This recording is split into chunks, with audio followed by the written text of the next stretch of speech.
Tere tulemast kuulama ja vaatama papsid.ee podcasti, kus me väga ägedate saatekülalistega räägime erinevatel põnevatel teemadel, näiteks lapsevanemaks olemine, suhted, kõik nende telgitagused, igasugused kriisid, mis me oleme läbi käinud ja palju muud. Nii et kindlasti saate palju huvitavat kuulamist ka meie tänasest podcasti episoodist.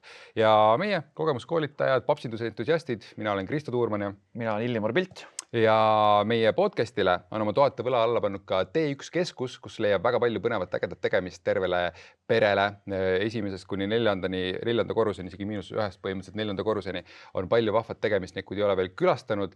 Meil on ka käinud siin stuudios külalisi, kes esimest korda satuvad T1, nii et siis kindlasti astuge läbi ja saate teada, mis vahepeal juhtunud on. Kuule, isegi Parklas on ju Eesti suurim elektriautode laadimiskoht. Või kõige kiirem või võimsam. Kõige võimsam, nii et tulge elektriautodesse laadima. Ja lisaks loomulikult vaadake läbi ka meie koolitused ja töötoad, mis me pakume papsid.ee lehelt, et siin selle hooaja omad on kõik juba purgis ja lukus, aga järgmise hooaja omad on juba ka üleval, nii et saate vaadata, nii et kindlasti vaadake papsid.ee-le ka. Koolitused on purgis, aga meid võib külla kutsuda, need veel meil purgis ei ole. Jah. Kui on ettevõtte kollektiiv, tahate oma töötajatele näiteks kollektiivile pakkuda ägedat elamust, siis kindlasti kutsuge papsid külla ja teeme teile ühe mõnusa päevaku või mõned tunnid.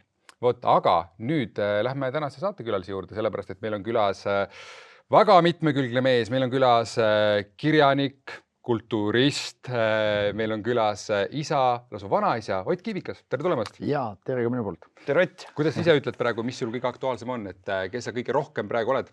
Milline roll sul kõige rohkem esindatud on? Ma arvan, et kindlasti isa roll on tugevalt ikkagi praegu pildis ja ütleme ka siis, ütleme siis ka, ma ei teagi, kuidas, kui sa ei ole abielus, kuidas sa siis ütled, et partner, kaasa. Olla hea partner, mitte unustada ka oma mingid, ütleme, koduseid suhted ära nii-öelda. Et ma arvan, et see on hetkel nagu fookuses ja need 2 asja. Aga kuidagi tuli täna see, et tahaks teada, et mida Ott Kiivikas hommikuks sõi? Ott sööb 5 päeval nädalas nii igavusega ei tundu tatraputru. Hommikul? Ja. Millega? Ma teen ta selliseks mõnusaks. Ma panen sinna natukene vadaku valku sisse, sest tatar ise on süsivesiku rikas toit ja siuke toitev. Aga ma panen need tõsta valgu osakaalu, panen sinna vadaku valku kontsentraadina sisse. Ta annab siukse, vastavalt mis maitset sa paned, eks ole. Mul on seal mingid vaniljajäätse maitselist või cappuccino maitseline vadaku valk või küpsise kreemi maitselist võib panna. Ta annab esiteks sinna nagu, kuna ta magusainega selgelt tehtud, eks ole, siis ta annab esiteks sinna magusus, et ei tule nagu soolane puder. Ja ma panen sinna peale natukene koorejogurtit ja panen sinna näiteks külmutatud marju, kus ütleme, mul on siin veel eelmisest aastast sisse tehtud neid vaarikaid. Võib-olla banaani ka natukene peale ja maapähklivõid natukene sisse. Nii et ta tuleb selline päris toitev see ja mõte on sellel just seda, et toib päris pikka aega kõhu täis. Et kui ma söön, hommiku tõusen siuke 5:30-40 tõusen, siis ütleme 12-ni ma pean nagu väga kenasti sellega välja, kui ma kell 6 ära söön. Nii et tavaline hommikusöök kell 6 juba sul tööpäeva hommikul? Üldjuhul küll, jah. Parem ärkamine, väga hea. Mida värki magus tatrapuder? Hommikusöögis. Minu maailm praegu muutus. Mul on ka panen päikesekuivatud tomatid, võib-olla väike mingi beikonit ja midagi muud sinna sisse, eks ju. Praegu nagu free kartuli moosika. Või nagu mu vanaisa lasi, ma mäletan seda selgelt, kuidas ta pani sinna sai tomatid peale nagu ja siis läks või läks alla, eks ju, tomatid peale ja siis kallas suhkruga selle kõik üle nagu ja mul oli tomat suhkruga, nagu kuidas sa saad tomatid suhkruga süüa. Aga igalühel oma vaata. Ott, sa praegu muutsid mu maailma igast. Aga tervislik toitumine üleüldiselt, ma tean, väga libe tee ja ootlik tee, kuhu minna, aga sa nagu ka seda propageerid, eks ju, ja just eriti lapsevanematele. Energiakriis tuleb, lapsed tulevad mängu, sul ei ole tegelikult väga nagu ressurssi ja see nagu väga tahaks haarata neid nii-öelda kiireid lahendusi rämpstoidu järele, et saada natukenegi seda energiat ülesse. Mis sul on, nagu ütleme, kui me räägime tervislikust toitumisest, mis on sinu jaoks selle nagu alustalad? Võib-olla isegi mitte mida, aga et mis tähendab sinu jaoks tervislik toitumine, et mida sa annaksid 1, 2, 3 eriti lastevanematele? Põhilised asjad, kui ma laste vanematele alustaks seda juttu, siis ma ütlen esiteks, et arvestage, et lapsed on nagu piltlikult just teie peegel nagu.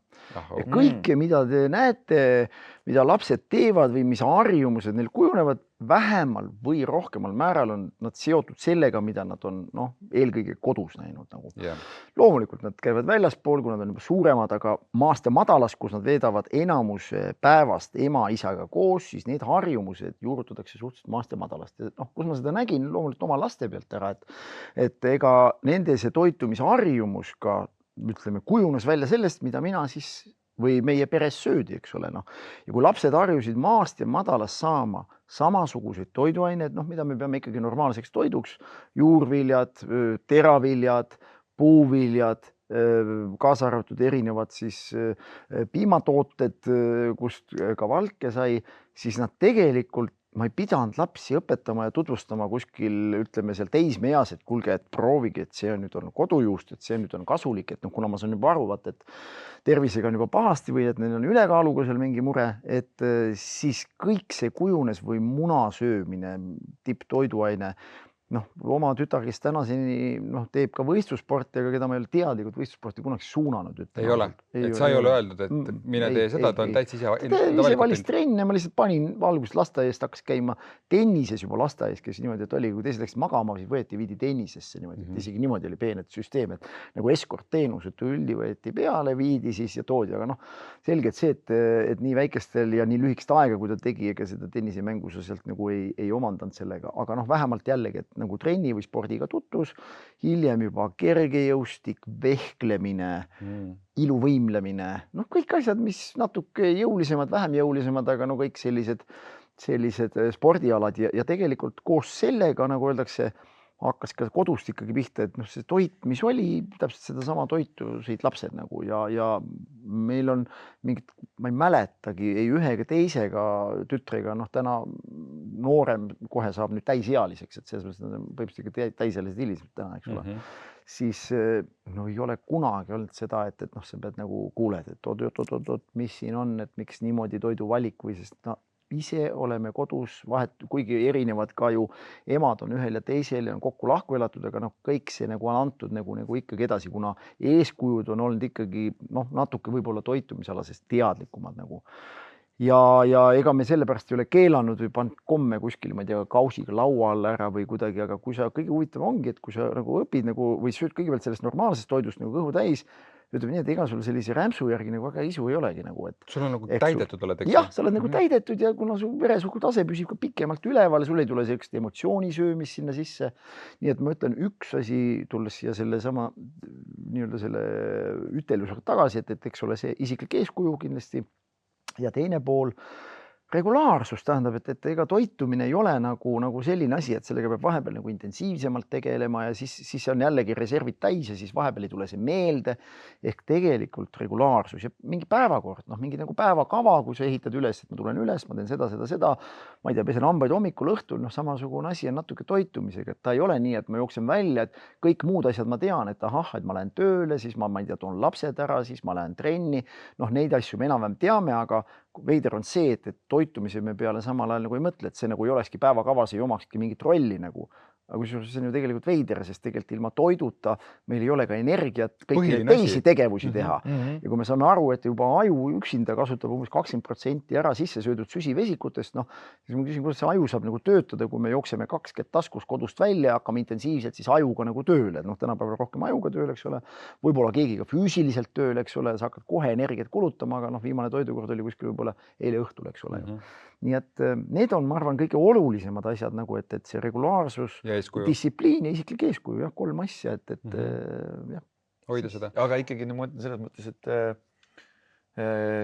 menüüvalik, et mis seal on siis, et mis sa soovitad siis, et see toit peaks olema siis selles mõttes võimalikult palju siis valmistatud siis puhtast toorainest või võtangi, panen selle regulaarsuse, aga ütleme niimoodi, see on regulaarselt eesburgerit. Eks see valikus tasub ikkagi, nagu ma ütlesin, et kui ma nüüd süvitsi räägin, kindlasti ka natukene toiduenergia jaotumine päevalõikes, noh, enamusel inimestel ma ei pea ütlema, et lihtsalt, ma ei tea, vähendage toidust saadava energia hulka, noh, sest enamus, kes minu juurde kui personaaltreeneri poole pöörduvad, või kui ma teen toitumiskoolitusi või loenguid teen ju iganädalaselt kuskil mingile kollektiivile või seltskonnale, siis tegelikult põhiasi on ka see, ma ütlen, et me tarbiks isegi liiga palju energiat, aga me tarbime seda valel ajal. ehk sisuliselt siis, kui me kulutame ja aktiivselt üleval oleme ja kui keha on valmis seda paremini kulutama, siis me ei anna seda toitu. Ja anname õhtul. Ja me anname õhtul siis, kui meil tuleb esiteks meelde, sest aju on ka selline, et ta tuletab meelde. Isegi kui meil endal meelde ei tule, siis lõpuks lihtsalt nälg tuletab meile meelde.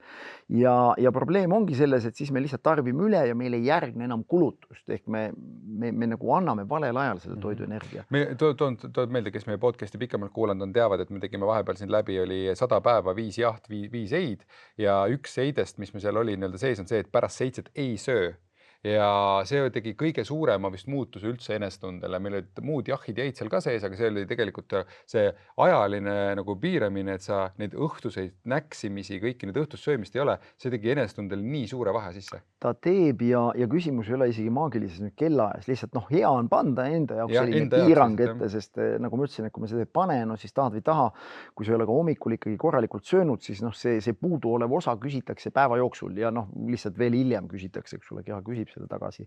Nii et aga tõsi, et kui ma mingil kujul olen ju eelkõige nii pikalt spordis olles pidanud oma kogu aeg seda rasvaprotsenti reguleerima ja mõneti mul on praegu käimas ka selline challenge tegelikult iseenda jaoks. Ma kuskil praegu käimas on juba siin kas 9. või 10. nädal, ma nüüd tegin 12 nädalase sihukese challenge'i, 3 kuuse nagu.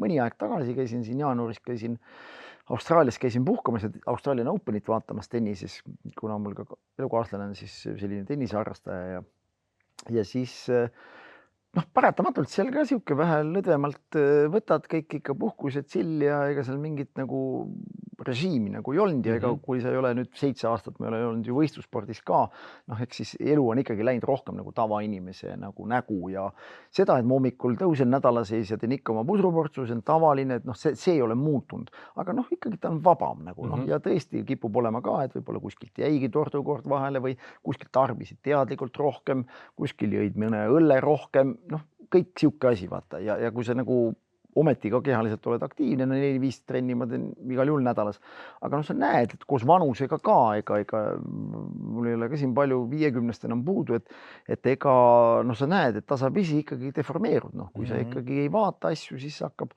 siis ma mõtlesin, et okei, et ma ei taha sellisena ennast nagu näha.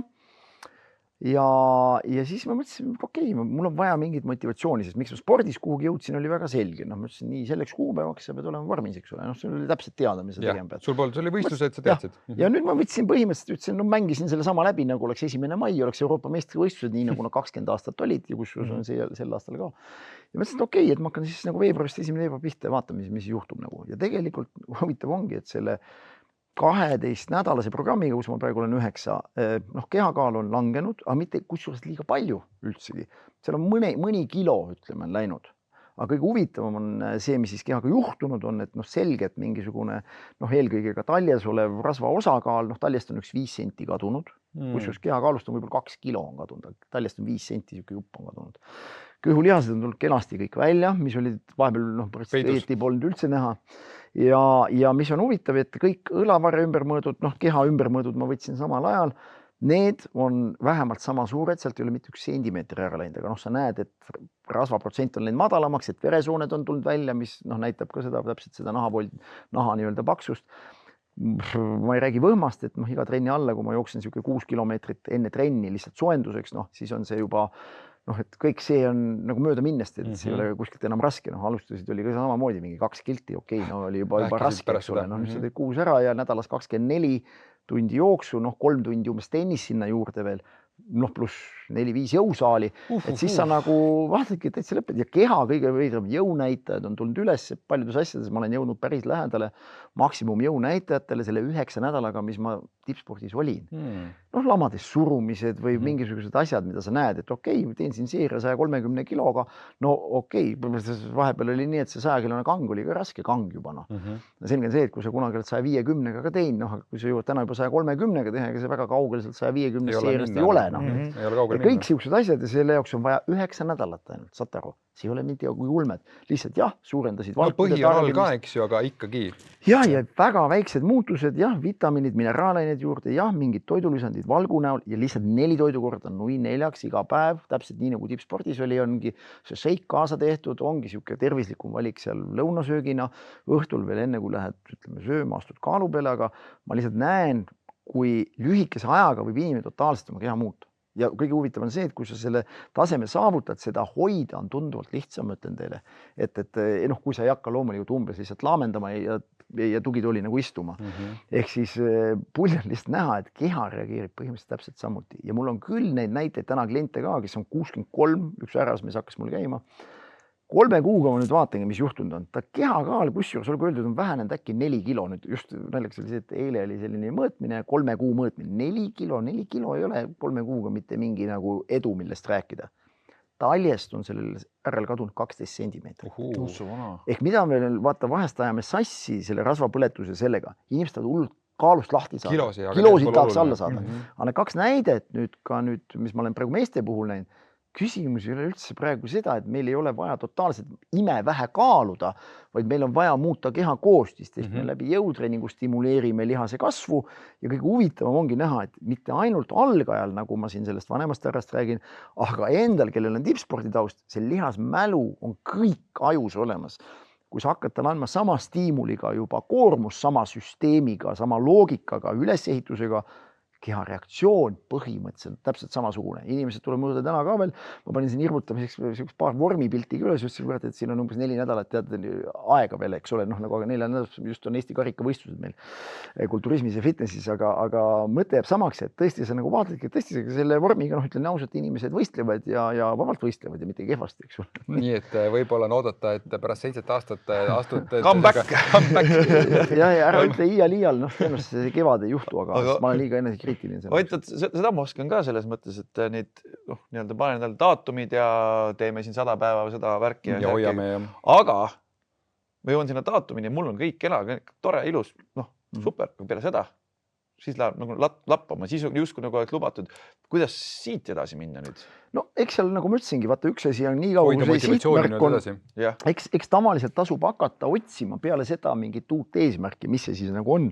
Sest ega spordis oli ju ka, kui sa tegid ära ühe hooaja, ütleme kevadhooaeg lõppes, noh, automaatselt sa olid nagu 2 päeva olid sõna otsa mõttes nagu pohmakast, et kui sa maha selle pealt tuled. Vahet ei ole, kui hästi või halvasti seal läks, järsku oli see eesmärk kadunud, eks ole, mis saab homme, mis edasi nagu, eks ole, järsku ongi vabadus, järsku sa põhimõtteliselt võisid samamoodi mööda sellist keskust ringi käia, süüa, mis sa tahad, esimesed päevad inimesed seda tavaliselt peale dieedi lõppemist teevadki.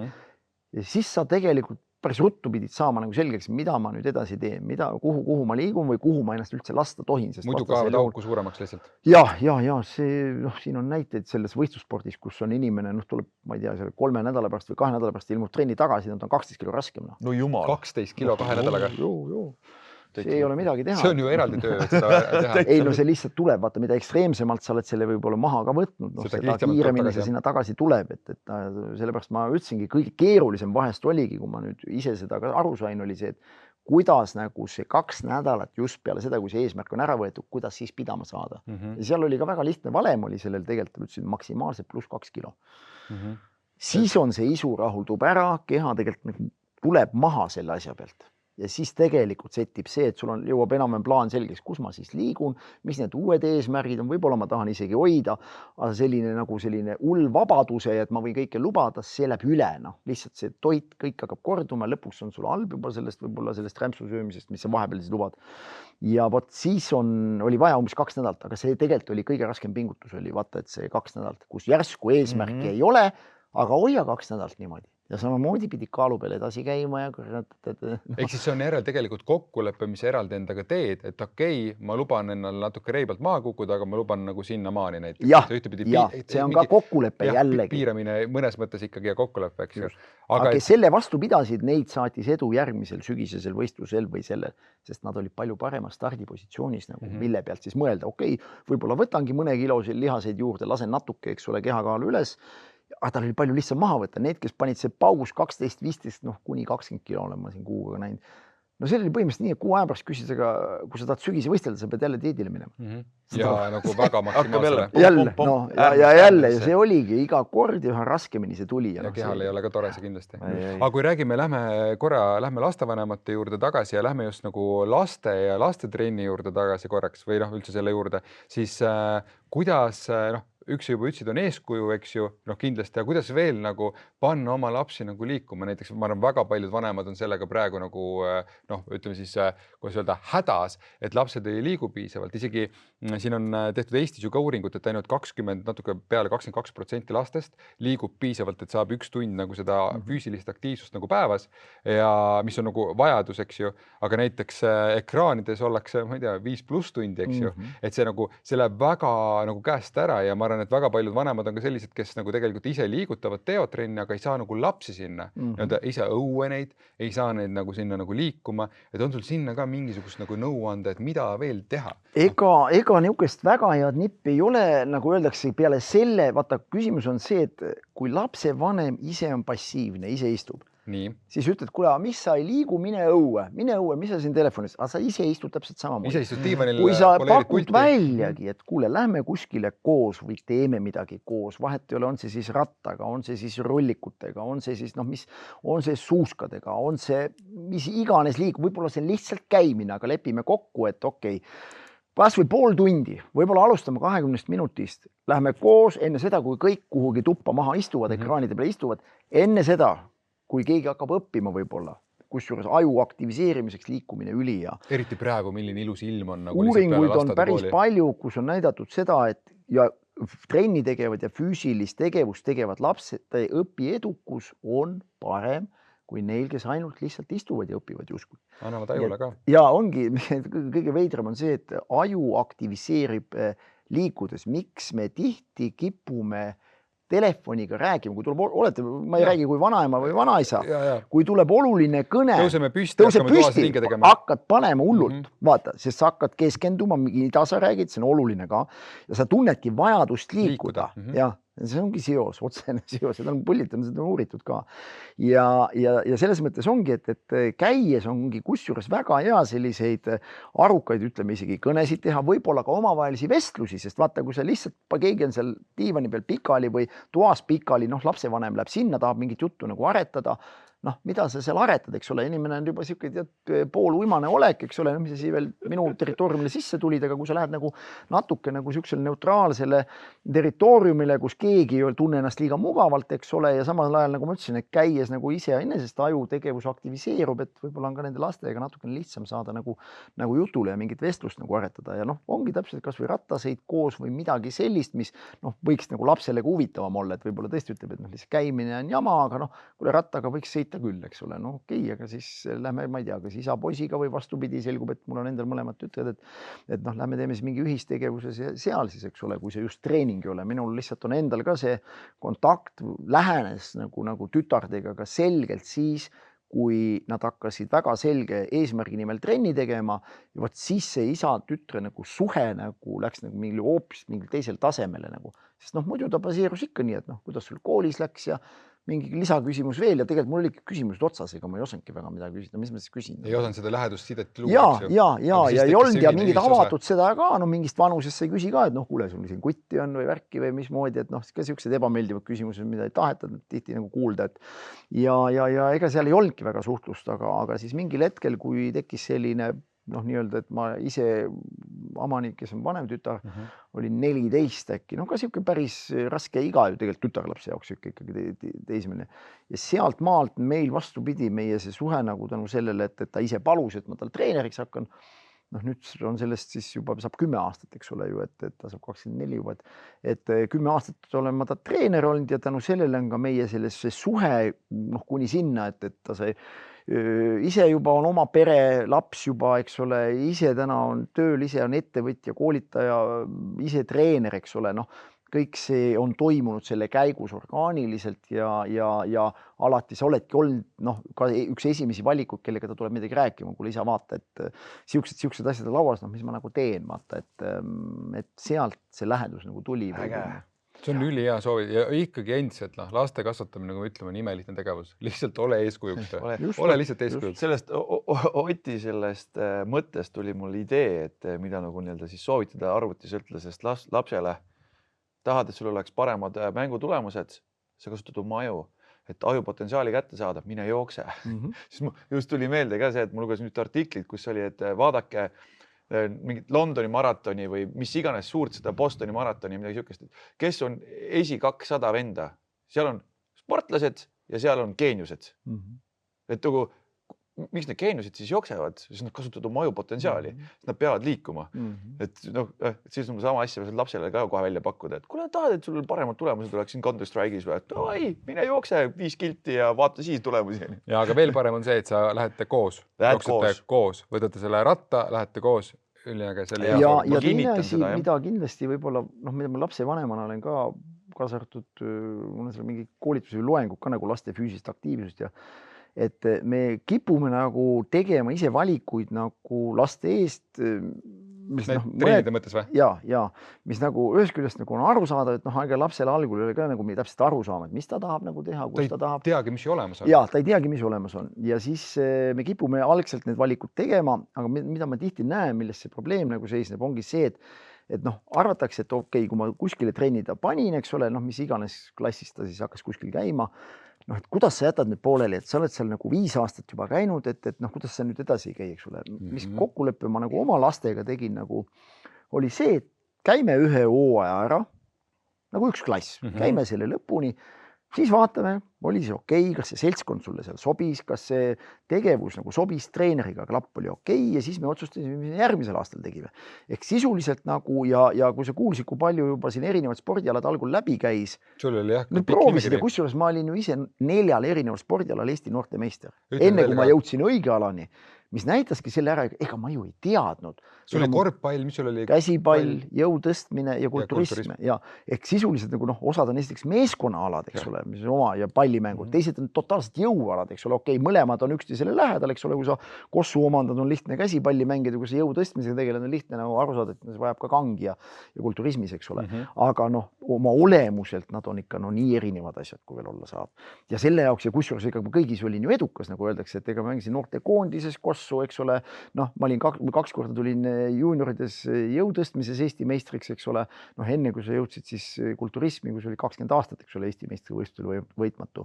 Ehk siis, ega ma ka ei teadnud, mille peale anne on, aga õnneks oligi see, et ma nagu kogu aeg kuskilt maalt nagu võtsin uue asja, hakkasin tegema, vaatasin, et okei, päris hästi, sest ma olin ka siuke spordipoiss, et vahet ei ole, mis sul kätte anti, vahet see või sulle laua, kõik tuli välja, See oli ainus aine, mis oli algusest lõpuni 5, oli kehaline kasvatus ja andke vahend, sa kas jooksed, hüppad, vahet ei olnud tõesti, ja sa oskasidki nagu kõiki või omandasid suhteliselt ruttu mingisuguse oskuse, kui sul seda parasjagu ei olnud. Ja kus sa siis tead, milles sa siis võib-olla spordis edukas võid olla, eks ole. Sest kui ma täna nüüd analüüsin, kas ma oleks olnud kossus, kurat vaevalt, selle jaoks on vaja veel 5 matsi vähemalt, kui mitte rohkem, eks ole, et kõik peavad head olema, eks ole. Käsipallis sama asi, eks ole. Okei, jõutõstmine, väga suure tõenäosusega, vaadates ka täna, kuhu Eesti jõutõstmise tipp on liikunud, meil on Euroopa, meil on maailmameistrid, võib-olla oleks olnud seal, eks ole, ka hea, eks ole. Aga kindlasti ma täna ei vaatan ju selle peale, kui edukas karjäär oli, et tegelikult on päris õiged valikud nagu see tehtud. Aga täna ka nende kõikide teiste alade tegemine, hea näide ongi, et kui ma umbes 40-selt hakkasin käima nagu tennist mängimas, siis see tennisemängi omandamine tuli ka tunduvalt lihtsam, kuna sul on pallimängude kogemus lapsena. Ehk ka koordinatsiooni arendavad harjutused on nagu lastele ülihead. Mis sa soovitad, anna paar trenni, mis oleks äge, et kus seda koordinatsiooni saab mõnusalt arendada? Ükskõik milline pallimäng, samamoodi kergejõustiku, erinevad hüpped, erinevad sellised jooksuharjutused, erinevad kõik, mis arendab motoorikat nagu, sest need on need asjad, kui sa neid lapsena ei arenda, täpselt me jõuame selleni, et kui mul tuuakse jõusaali sinna 10-12-aastane poiss, sa palud teha küki, rõhksõna, küki. Ta ei oska teha sügavkükki. Ta ei oska kükki teha? Ta ei oska kükki teha. Korralikult niimoodi, et tal ei lähe põlved iksi ja nii, et tal ei tule kannad põrandalt lahti ja ma ei taha öelda, et see nüüd on elus nagu põhioskus, mida peab omandama. Aga see on inimese anatoomilise motoorika mõttes, inimesed enne, kui nad 2 jalale tõusid, istusid istuvas asendis kõigepealt. See on tegelikult aegade alguses on istutud sügavkükis. Täna me peame õpetama uuesti neid seda tegema, sest neil puudub selline elementaarne oskus, sest meil ei nõuta seda koolis, veel kodus tõenäoliselt veel vähem, ma ei räägi nüüd ju igast kodust, on lapsi, kes väga tublid on ja teevad seda. Aga kui me sellega täna ei tegele, siis me näemegi, et me peame õpetama neile tegelikult selliseid asju, mida siin ütleme üks põlvkond tagasi, me ei pidanud isegi mõtlema selle oli elementaarne. Ja see oli elementaarne, puuotsa ronimised, kõik muud asjad. Lapsed lihtsalt omandasid, kuna neil toas väga tähelepanu tegevust ei olnud, nad omandasid lihtsalt kõik mitte nad ei omanda need oskused, vaid ütleme, nad kandsid edasi neid oskusi, mis aegade tõenäoliselt algusest on olnud, eks ole, kuni nüüd järsku tuli see katt. Ja nüüd on järsku see, et kurat neid omadusi nagu ei olegi vaja, tõenäoliselt keegi saab niimoodi hakkama, ütlen ausalt, aga me näeme, mis siis inimesega hakkab juhtuma aja jooksul, vaatamata sellele, et me elame kauem, ega me hakkame deformeeruma ka kiiremini.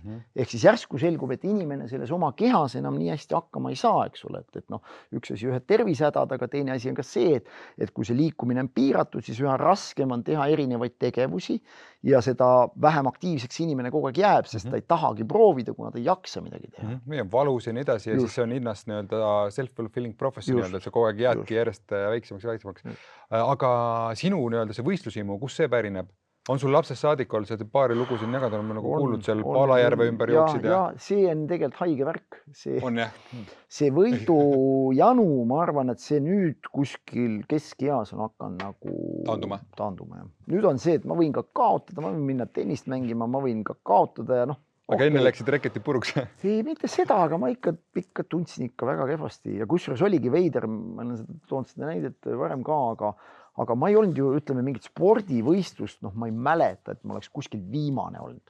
Ja seda arvu ma hakkasin mängima, nagu ütlesin, umbes 41-2 hakkasin tennist mängima ja nüüd viimased 3 aastat olen käinud personaaltreeningus iga nädal, siis treeneriga teen, eks ole. Nädalavahetusel ikka mingi seltskonnaturniir või mingid lihtsamaid mingisuguseid asju ja teate, ja siis ma mingil tenniseturniiril ma jäin viimaseks nagu. Esmakordselt elus? Esmakordselt elus, vahet ei ole, mis spordivõistlus, ma jäin viimaseks. Ott Kiivikas jäi viimaseks? Jäin viimaseks ja teate, ega seda oligi, teate, kui raske, ma ei olnud õppinud ju selle tundega nagu toime tulema.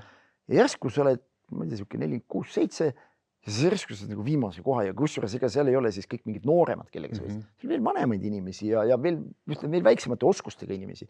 Aga paaris mäng, kuidas sind seal noositakse, kes sul vastas on, kes sul kõrval on ja kuidagi niimoodi läks, et viimase koha. Ma mäletan, kui halvasti ma ennast tegelikult tundsin emotsionaalselt, see oli ikkagi väga-väga halb tunne nagu, eks ole. Ja siis järgmine kord läksid kohale nagu, siis ma olin vist eelviimane niimoodi, et enam-vähem 64 inimest tuleb, seal ei ole nii, et neljakesi mängid ja okei, ma ei tea, võib-olla olengi siin viimane, millest 64-st oled, kuradi 64-s. Et saad aru, ja see jube valus on saada seda paberit, kuigi sa tead, ega vaata kõva hääle keegi punkte löö, ega sa täpselt ei tea, kui palju geime keegi sai, aga lõpus liigub mingi paber ringi, et seal on siis järjekord, eks ole. Ja siis vaatad. Ma juba teadlikult, sa juba tead, et see nüüd tuleb, tõenäoliselt see tuleb, et ma selle kuskil lõpus olen, sest sa enam geime loed ja sa arvad, et see geimide seisuga ei saa midagi head seal paberil olla, aga ikka loodad, et äkki päris viimane ei ole. See olegi päris viimane, eks ole. Et jube raske emotsionaalselt, aga kuidagi ka jälle neelasid alla, läksid kohale, järgmine kord see ei olnud enam nii valus ja siis oligi mingi kord, ma tegin kokkuleppe, et ma ei taha lihtsalt olla, ma ei taha selle osaleda, miks ma lähen osalen, kui ma iga kord saan nagu kehva enesetunde, vaata. Ja siis kuidagi tegime kaasaga kokkuleppe, et okei, et kui sa nüüd uuesti umbes viimane või eelviimane oled, et siis me rohkem ei tule sinna. Selgus, et ma olin eelviimane. Nüüd ma käid edasi. Ma käin edasi ja tegelikult peale seda on läinud paremini, et ütleme võib-olla, mida ma nagu krutisin ka ootuse natuke suureks. Mitte seda, et ma läheks sinna võitma, ma saan ju aru, et kuule, seal on inimesed, kes 15 aastat mängivad seal mehed, ma ei tea, teises liigas, naised teises, esimeses liigas. Sa ei saa eeldada, et sa vahet ei ole, et sa oled tippsportlane, aga muul alal et sa tuled ja neid nagu loputad, aga ikkagi nagu loodad, et okei, äkki satub mõni hea paariline ka ja natuke nõrgemad vastu ja siis ikka oma võidud kätte saad. Ja tegelikult siis ma kuskil mingist hetkest lasin nagu sellel olla, et okei, ma lähen siis kohale, lihtsalt lähen ja mängingi, naudin seda mängu, proovin isiklikku mingit arengut hinnata ja tegelikult läkski nagu lihtsamaks, ja kusjuures mäng võib-olla läks isegi paremaks ja kusjuures kohad läksid ka tagantpoolt, tulid ikkagi ettepoole, et ma ei ütle, et ma seal midagi võitsin, aga sa olid ikkagi võib-olla seal keskmike seas või isegi tagapool, aga siis ei olnud mitte päris see viimane ots, eks ole. Pinget oli vähem. Kuidas sul lastega lood on, kas sa oled lastel ka seda võistlusimu nagu tekitanud või kas neil on see sinust tulenev või oled sa nendega, et nagu chill, jätte viimaseks, midagi pole või oled ka nagu tagant tutsitanud rohkem seda võitu? Ikka, kuna ma olen ise nii palju ju olnud võidujänuline, mõtlen kuni lapsest saati, nagu ma olen kirjeldanud neid lugusi, siis ma ei ole teadlikult lastes seda kuidagi süvendanud, et isegi ka, kui nüüd täpselt nädalavahetusel teeb avastardi ka Amani teeb Maltal, teeb avastardi siis oma ala peal, siis jällegi ega ma ei kruti täna siin üles, et kuule, nüüd sa lähed, nüüd sa paned selle pulli kinni, kui sa siin ei võida, sest noh, eriti sellel alal, millega tema tegeleb, selline iluala, ütleme ausalt, et ega sa seal mingi garantiid ei ole, et sa seal võidad, sest noh, võistlus selgub alati võrdluses, aga kui me täna ei teagi, kellega sa selle ennast võrdled, noh siis me ei saa seda ootust ka liiga kõrgeks ajada. Loomulikult me umbes saame aru, et kui sa varem oled esinenud nii hästi, kui sa teed oma asjad ära, ütleme, et sinna on see edu on tegelikult sinna sisse garanteeritud nüüd küsimus, et mis see koht on, kas see nüüd on esimene, teine või kolmas, tõenäoliselt pedestaalile ta tuleb. Küsimus lihtsalt, mis see koht on, et meil ei ole mõtet seda nüüd üle panna, et esimest kohta ei tule, siis teised kohad on jamad ja kuna see on niisugune kontrollstart, noh siis natukene teeme selle maandumisega nagu pehmemaks. Aga ma ei ole pannud jah, sest ja olengi lastele ka nagu selgitanud, et tuleb nagu isiklikku arengut hinnata, kui me seda nagu näeme, et tegelikult me oleme paremaks läinud, me teeme paremini, kui me eelmine kord ja isegi kui me ei saavuta soovitud tulemust, no ega me ei saa midagi teha, kui keegi parem on. Oluline on isiklik areng, kui seal toimub progress, on aja küsimus, kui sa saavutad tõenäoliselt mingisuguse väga hea tulemuse. Ka parema tulemuse nii-öelda sellest teistega võrreldes. Isiklik areng on igasuguse asja alus ja me tihti koheselt kipume võrdlema nagu teistega. See on inimese, ütleme, omane tegelikult, et noh, liigina ka meil, esiteks meil on vaja liigi teiste tunnustust, mida me tihti tahame, eks ole, ja teisest küljest meile kogu aeg läheb ikkagi korda ka, kuidas me võrreldes teistega oleme. Noh, miks muidu on ja õpiedukuses on see võrdluse moment juures, spordis eriti on see sisse kirjutatud, aga kui ma käin ka lastele koolides rääkimas, siis ma rõhutan ikkagi sellele, et kui ma panin neid asju kirja, nii nagu ma raamatusse panen, täna tagantjärgi kirjutan, ma võtsin ette, ma iga trenn läksin kohale selle mõttega, et teha rohkem kui eelmises treeningus, kas tõsta rohkem, saavutada, ma ei tea, biitsepsi ümbermõõt järgmise 3 kuuga suurem, kui see oli. Kõik need asjad olid mõõdikud, mida ma sinna külge panin ja see oli eelduseks, et ma liigun õiges suunas, eks ole. Ja nii kaua, kui need numbrid läksid, oli aja küsimus, kui tulemused hakkasid tulema. Ja nad tulidki, eks ole. Siin toon selle lihtsalt, tuli meelde, et siin tahaks tervitada Timo Porvalit, kes oli meil, käis 11. saates, kindlasti kuulake, kes ei ole kuulanud, kes teeb fitness challenge'it, midagi siis sina nii-öelda korraldad seda liigat nii-öelda seal ja tema nagu kuulus lause on ikkagi see, et mida sa ei mõõda, see ei saa ka paremaks minna, mida sa mõõdad, seda saab nii-öelda parandada. Turundusvend. Jah, nii et nii on jah. Otsid sisse tunnustuse. Minuga läks niimoodi lapsepõlves, et ma sain üsna vähe tunnustust ja isa käest. Ja ma olen nagu tähele pannud, et mul siin osa sõpru või siis tuttavaid, kas või Kristogi, et kes on nagu nii-öelda lapsepõlves isa käest vähe tunnustust saanud. No mis meil oli just oli koolitus, terve koolitusruum, seekord oli vist kõik 20 meest ütlesid, et isa käest tunnustusega oli hapusti. Oli hapusti, aga kus mina nägin, et mis minuga juhtus, oli see, et ma hakkasin seda tunnustust siis nii-öelda alateadlikult otsima, isa tunnustust siis erinevates tegevustes. Minule ise introverdina õppisin ma ekstraverdiks, et siis nägin, et kuule, siit ma saan, kui ma esinen või mängin klouni või midagi sellist, et siis hakkas ta tulema. Aga kõrval olid mul spordipoisid, ala Gert Kamps näiteks sai siin Eesti koondises jalkas ja kõik siuksed teemad, et kes siis leidsid, et panna on vaja. Et siis nagu nii-öelda tuleb, kas see võistlusimu võib ka äkki tulla sealt poolt või kuidas sul oli see suhted isaga ja tunnustusega? Noh, isa läks meie juurest ära, kui ma olin 6.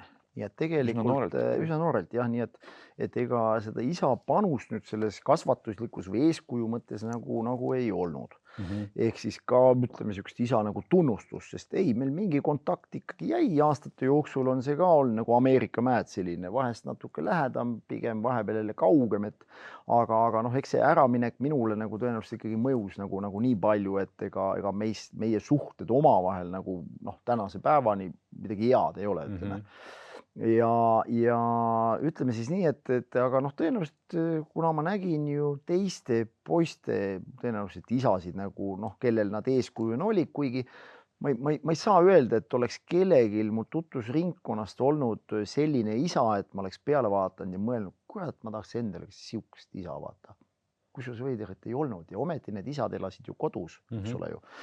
Ehk siis jah, kellel oli ta eeskujuks, kes võib-olla mingid tehnilised oskused omandast, et oskas paremini motikat, eks ole, seal putitada, noh, isa tegi ees, eks ole.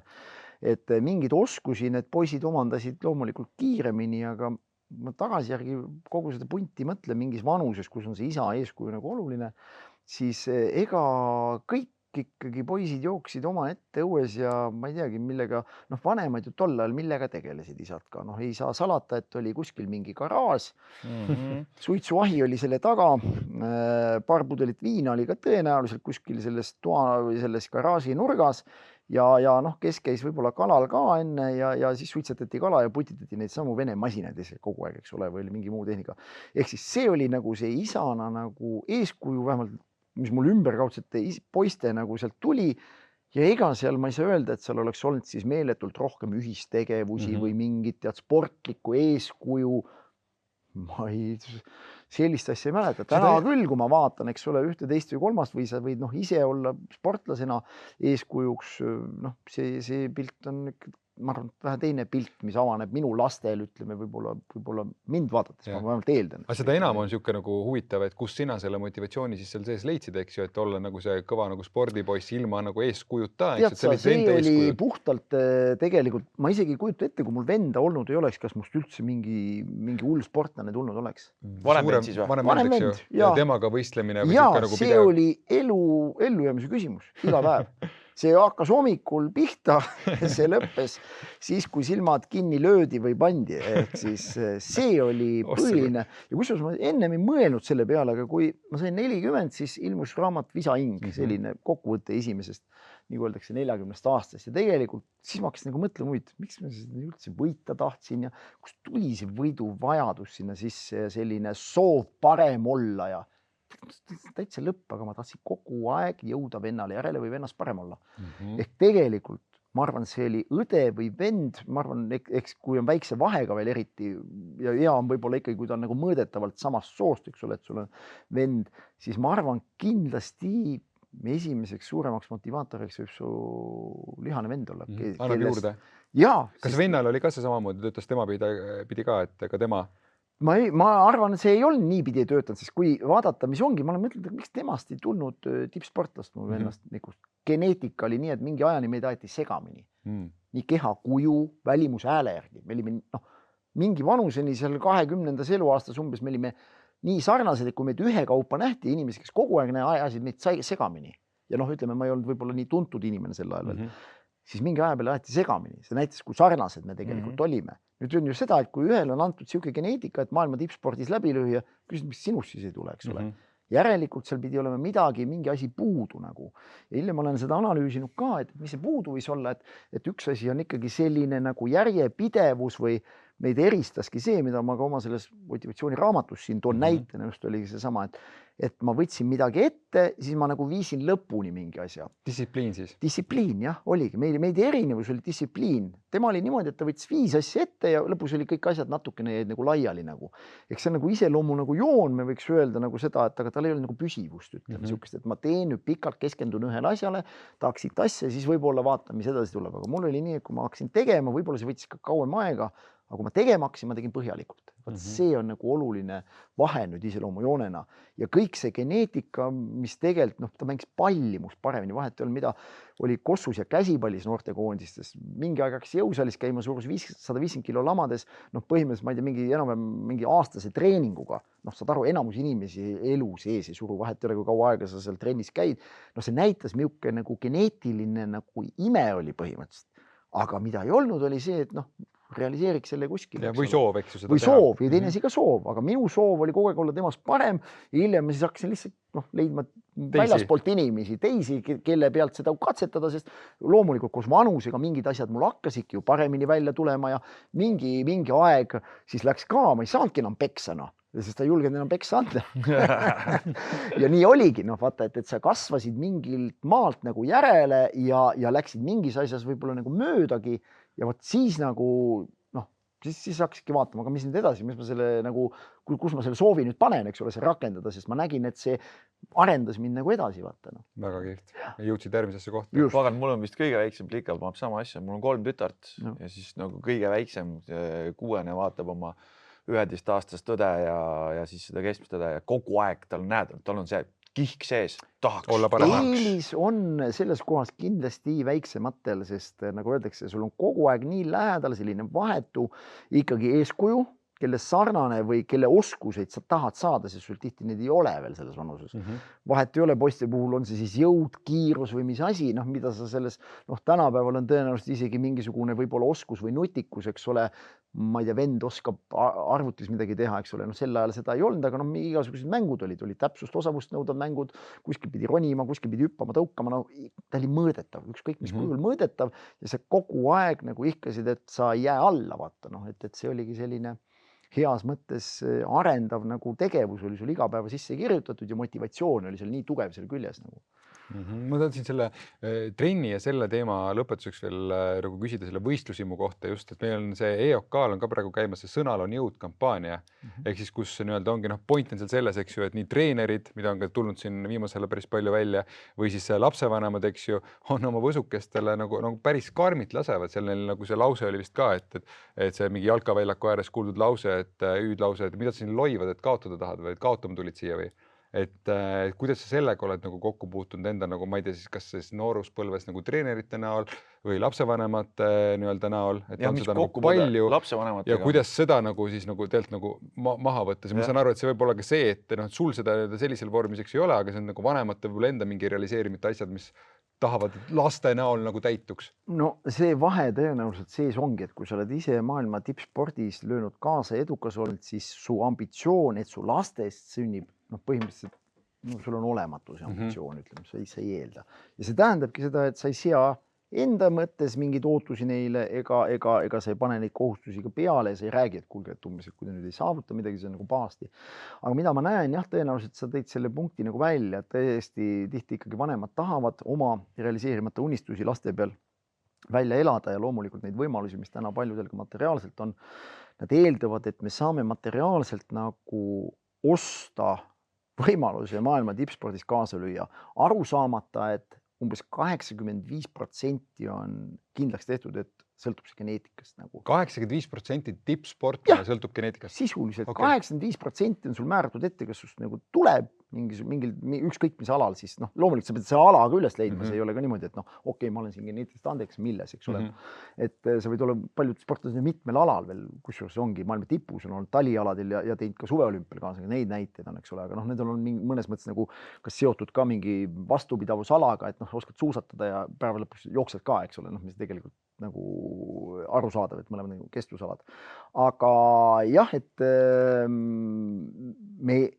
me saame me saame osta ja luua võimalused, aga tegelikult jah, et see ei ole üksinda garantii, et sellest tuleb nii-öelda siis edu on selle taga, et nagu ma ütlesin, et selle jaoks peab mitu asja kokku sattuma, peab sattuma iseloom kokku lapse sooviga saada, sest isegi ma olen näinud ka väga geneetiliselt väga andekaid noori või lapsi, aga neil ei pruugi endal absoluutselt soovi olla. Nagu su vendki. Ja samal ajal sinna juurde peavad tulema teadmised, ehk ka see treener peab sattuma kokku, seal ei ole ainult küsimus selles, et kas on oskused, geneetika, tahe, seal peavad tulema ka siis, treener peab tulema sinna külge ja omakorda siis ka seda, et milline see tugisfäär või millised need ootused, panused ja lootused seal on, et see oleks kuidagi tasakaalus nagu, mitte ka seda, et et tippspordis, et ega seal ei peagi võitma ja lähme tegema ja seal tuleb nagu hästi ära tunnetada nagu, mis on see reaalsus, kellega me võistleme, kui ma täna ju, noh, mul on nagu nooremaid sportlasi, siin on 16-17, keda ma valmistan ette, ütleme siin jõu tõstmises näiteks poisse ja samal ajal, noh, võib-olla kõige vanemad on siin 46, 7, 8, kes ka võistlevad fitness challenge'is, eks ole. Ehk siis, noh, saate aru, see spekter on sul 30-aastase vahega on sul siis inimesed, noh, ja sa pead seal vahepeal keskmas, siis seal on mehed, naised, nooremad, vanemad, eks ole. Sa pead iga ühega treenerina ka väga hästi aru saama, kuhu nupule sa pead temaga vajutama nagu. On neid sõna otseses mõttes, kellele lihtsalt ilus ja tore jutt ei mõju. Aga see ei tähenda seda, et sa peaks nende üle kuidagi, kas ütleme siis solvama kuidagi üleolevalt ütlema, sa pead lihtsalt aru saama, et kui ma temalt ei nõua, siis endal tal seda nõudmisoskust ei ole. Siis on teine seltskond, kes tegelikult teeb kogu aeg rohkem kui vaja on, keda sa pead pigem tagasi hoidma, eks ole. Ja nii edasi, et ka treeneriks olemine, see on väga kõva psühholoogi töö. Sa pead ära tunnetama, kellele, mis asi mõjub nagu, kuhu niiti sa pead tõmbama, et see asi õiges suunas läheb ja keegi ei tunne ka ennast nagu halvasti, sest vaata ka võistlejate puhul me saame aru, et kas ta läheb alguses osa võtma, sest kui ma läksin näiteks kulturismis alustasin võistlema, ma läksin selgelt osalema oma esimesel võistlusel. Mul ei olnud mitte mingit tulemust. Ehk täna kõik, kes lähevad ükskõik mis alale, on see fitness challenge, on see jõutõstmine või see, me läheme osalema. Me lepime nii algul kokku, me läheme osalema. Okei. Paberi peal võib-olla me saame umbes aru ka, mis võimalused meil on, aga me lähme osaleme. No sa läksid ka sinna tennisesse osalema, aga ikka oli väike see. No, ta tuli, ütleme, minu see ootus oli lihtsalt selles, et mul oli lihtsalt nii palju edu erinevatel aladel, rõhksõnal erinevatel aladel olnud, et ma eeldasin, et mul on seda tennises ka. Ma eeldasin, aga ma eksisin, eks ole. Ja nüüd on nende teiste inimeste puhul ongi oluline pool see pilt nagu kokku panna, et palju sa saad mõjutada ja kuhu sa siis, kus mismoodi see mõjutus nagu toimub, eks ole, et millisel tasemel ja kui järsult või kui leebelt nagu, sest ka nagu ma ütlesin, kõigile ei mõju selline osadega sa pead väga otsekohene olema, aga otsekohesus ei tähenda solvamist. Meil on täna õhkõrn piir seal võib olla, aga võib-olla ja ka treenerite need probleemid, mis on tulnud ja tõesti nõukogude ajas ka ja kuulge, ka kasvatuslikud meetodid tõesti see on muutunud. Näide, et lapsena oli lihtne, ema ütles, et ise püksid maha võtad, saad vähem, eks ole. Täna kuuled, et kuulge, mis juttu sa ajad, eks ole. Lihtsalt rihma tahtsid saada, leppisime kokku, okei, et see tuleb vähe leebem karistus ka saada, eks ole. Täna me ütleme, et kuulge, kuidas me elasime niimoodi, eks ole. Lapsevanemad tegid toas suitsu, jumala normaalne oli, kõik täiesti ühiskonna norm, eks ole. Et igal, eks see ongi ajas on inimene muutunud, kuigi oma pahede ja heade külgedega ei olegi väga palju, aastasadadega, tuhandetega polegi tegelikult muutunud, kõik on tas sees olemas täpselt samal kujul. Aga lihtsalt meile tundub, et me elame, nüüd me elame mingisugusel imelisel ajal, seda tõesti, et infotehnoloogia ajast võib-olla inimene pole varem midagi sellist kogenud, aga inimese omaduslikud, need ei ole absoluutselt muutunud tegelikult. Ta on ahne täpselt samamoodi, ta on kade, ta on kuri ja ta on tegelikult ülevoolavalt tore, lõbus ja see ka edasi, et need ei ole ja need mõjutavad ju meie käitumist. Milline Ott see lapsepõlves olid, milline too mingi mõnus lapsepõlvelugu ka meile siia, kui me tavaliselt rändame, käime natuke seal algusaegades ka nagu ära? Ma olin selline, nii uskumatu kui tundub, ma mängisin nukkudega. Nukkudega? Ja mingi periood, see oli mingi periood, oli tõesti, mul oli nukumaja ja ma ei tea, kui vana ma võisin olla, ma arvan, lasteaia, ma arvan, see mingi lasteaia lõpu mingi rühm. Et ma võisin tüdrukutega mängida nukunurgas nagu. Täna tundub endale ka veider, et kus selline soov tuli või mida sa sealt nagu kompenseerisid või mis asi seal taga nagu oli, aga mingi hetk naljakas ma mäletan ja ma arvan, mõjutajad ikkagi olid ema ja vanaema. Vaata, mul oli ka see, et ma tihti vanaema ka meid päris palju kasvatas ja mida ma ju omandasin ju vanaema kõrval, kes oli elupõline õmbleja, teise maailmasõja aeg ja nii edasi. Ma õppisin tikkima, kuduma, õmblema. Uhke, Ott Kivikas tikib. Ja ma kusjuures ühes vana-aasta show's kutsuti ja kusjuures täiesti veel mingid read suutsin kududa ka. Kaameli villast kudusin vanaemale mingi, mäletan jõuludeks, vaata kui oli Vene ajal ka veel, ega sealt ju poest, mis sa sealt mingi riivi mäletan, vahest ostsid mingi riivi, mingid ajuvabasid asju, siis ma tihti ka oli, kas emale ma tikkisin midagi, vanaemale kudusin Kaameli villast mingi seljalappi ja mingeid asju ma mäletan, mida me tegime, et niisugused asju tegidki, et oligi teistmoodi ja aga mulle meeldis hästi nagu teha, mulle meeldis nagu kinkida ja kingitusi pakkida, nagu seda mulle meeldis ka nagu teha. Isegi olen väike. Ja raha lugeda mulle meeldis ka, et ma tihti, kui raha lugeda? Ja, kui kinkiti näiteks 10 rublane, ütleme, ma ei tea, vanaisa või vanaema või kõigi sünnipäevaks tuli, siis mulle meeldis vahetada see väiksemateks rahaühikuteks, ütleme rublasteks ja siis neid rublasid lihtsalt lugeda, nagu mulle ka meeldis. Neid raha lugemine on ka juba lapsest. See on ka lapsepõlves kaasa tulnud. Siiamaani? Jah, ikka, jah. Mäletad ka, kui ise siis isaks said ühel hetkel, et mäletad seda, see on nüüd 20, mis ütlesid, 3,5 aastat tagasi? Jaa. Mäletan siiamaani hästi, see oli vanast õhtu veel.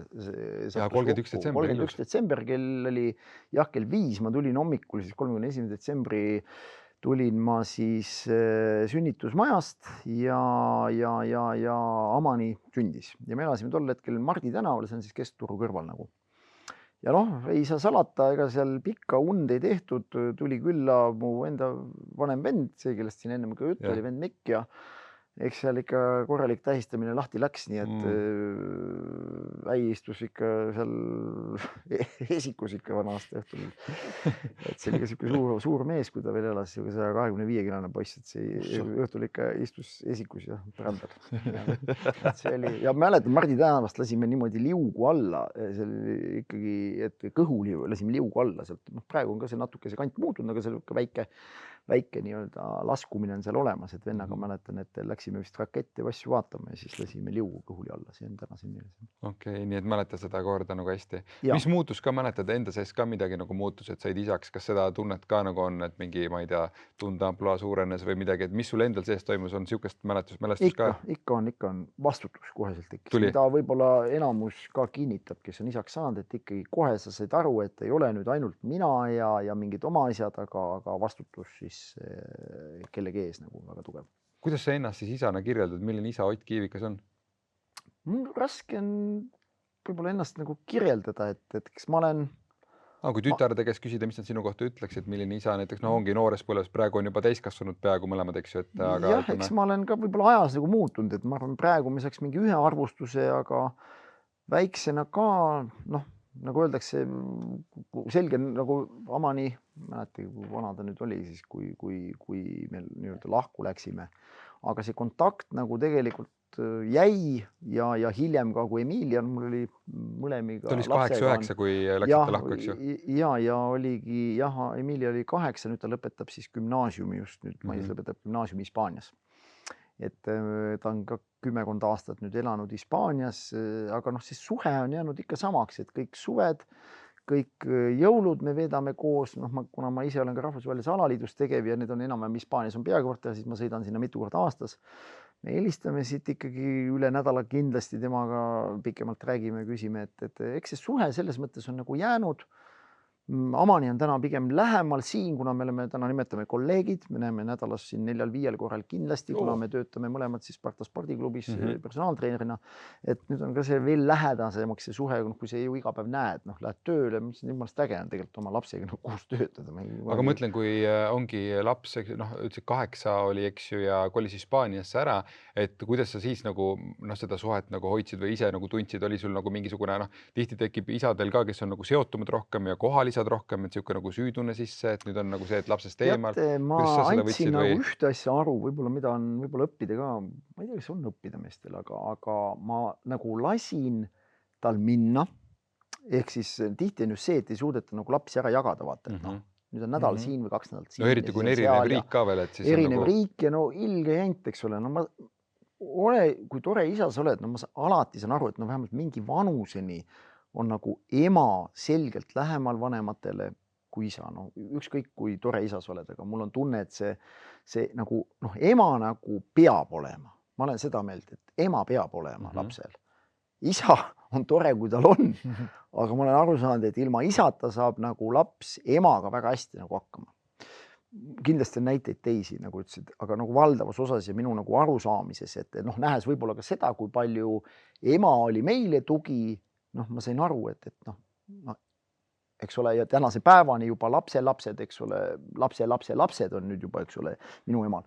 Ehk siis, ma sain aru, et küll me, nagu öeldaksegi, et on periood, ma teda nüüd ei näe, aga me leppisime ka kokku, et ongi suviti ta on siin, siis mingi perioodi, siis on seal, kõik see loksus nagu paika ja ma ei usu, et sellesse raske on lapse sisse nüüd ei näe, kui palju see teda mõjutas, aga kuna see edasine suhtlus oli nagu nii regulaarne kõik need aastad nagu, eks ole, ja tänase päevani, kus ongi juba jälle Emilia soovib ka siis selles samas fitnessis võistlusspordis kaasa lüüa, tegin talle treeningkavad asjad, et see on näha, et see suhe on jäänud ja pigem nüüd veel ma näengi, et tugevneb tänu sellele soovile, et ka siis ütleme vanema õe järgi nagu ka siis veel kaasa lüüa ja kui vanemad on mõlemad olnud ka tippsportlased, siis seda lihtsam on nagu seda eeskuju nagu näha, et ilma palumata või meie kinnisidee ei ole olnud, et ta seal tei nüüd kindlasti, eks ju? Lihtsalt aga hakkas jõusaalis käima ja hakkas meeldima. Muidugi, kui sul on mõlemad vanemad olnud nagu põhimõtteliselt üks on absoluutne maailmameister, teine maailma reitingu absoluutne võitja, sealt nagu kehva geneetikat ei pane kuidagi kokku nagu, et ehk siis jällegi sa näedki, et kui sa natuke kangi annad, no siis nagu lihtsalt need lihased nagu alluvad treeningul väga hästi. Nii et tal on see 85% olemas. On kindlasti. Aga ma mõtlen, tulles tagasi selle küsimuse juurde, et milline ma olen olnud, kindlasti ma olen olnud range. Nii et range pigem, okei. Ma arvan pigem range, aga ma arvan pigem laste mõttes, et lapsed on arvanud, et ma olen range. Ma tegelikult sisemast tõenäoliselt ei ole nii range, kui võib-olla nad arvavad või neile tundub nagu. Ma ei mäleta, et ma olen pidanud kunagi häält tõstma laste peale. Ma ei mäleta. Põhjus oli ka lihtne, me ei olnud nii palju koos, vaata. Ühega või teisega, et nagu sa peaks kuidagi endast välja minema või kuidagi nagu lapsed võivad parandada, aga mul ei meenu nagu sellist korda, kus ma peaks nagu tõsiselt häält tõstma ja nüüd, et ma ei tule kuidagi toime nagu. Ehk siis ikkagi ma olen proovinud ennast nagu kontrollida ja tõenäoliselt ka lapsed on olnud ikkagi sellised, nad on andnud mulle võimaluse, et ma ei pea nagu hullult pingutama nüüd, et mingisugune hea isa olla, sest nad lihtsalt on olnud kuidagi head lapsed. Või vähemalt on tol hetkel proovinud olla head lapsed. On sulle lihtsaks teinud selle? On teinud tõesti, et ega ei ole mingit hullu peavalu nagu olnud, et pagan, et siin ei saa hakkama seal või õppimised asjad või et ei kohane või isegi Emilia ka, kes läks ju täiesti teise ühiskonda, täiesti teise keeleruumi, põhimõtteliselt pandi koheselt päeva pealt hispaania keelt ju, hispaaniakeelsesse kooli, munitsipaalkooli. Lihtsalt, aga kuna tal on ka nagu see keeleanne antud kaasa, ta räägib 6 keelt. Siis sisuliselt vaatamegi, meil vanaisa oli kunagi Saksa sõjaväest tõlk, ka 7 keelt rääkis, et kõik see mingi joonistamisoskus, mis antakse edasi, karikatuure joonistas vanaisa täpselt samamoodi, kes oli, ma olin 2, kui minu vanaisa suri, aga ema on rääkinud ja ma olen hiljem neid pilte näinud ja kõik asju, mida teinud on. Ehk siis tegelikult ongi naljakas, et mingid asjad sa näed, mismoodi geeniliini pidi jookseb ja need anded siis löövad mitte võib-olla endal välja veel järgmises põlvkonnas kuskil edasi, et lihtsalt mingid asjad hakkavad külge, kuidamoodi tal see jääb külge, eks ole, kellelgi jääb matemaatika külge, kellelgi tuleb see keel lihtsamini, keegi laulab, eks ole, selgub, et ise ei oskagi laulda, pagan vaata, et meil siin vanaisal oli päris hea koorilaulu ajal, laps lõõritab niimoodi, et vähe ei ole, eks ole, nii et seda on huvitav jälgida, nii et kui annad võimaluse, siis saavad geenid nii-öelda välja tulla.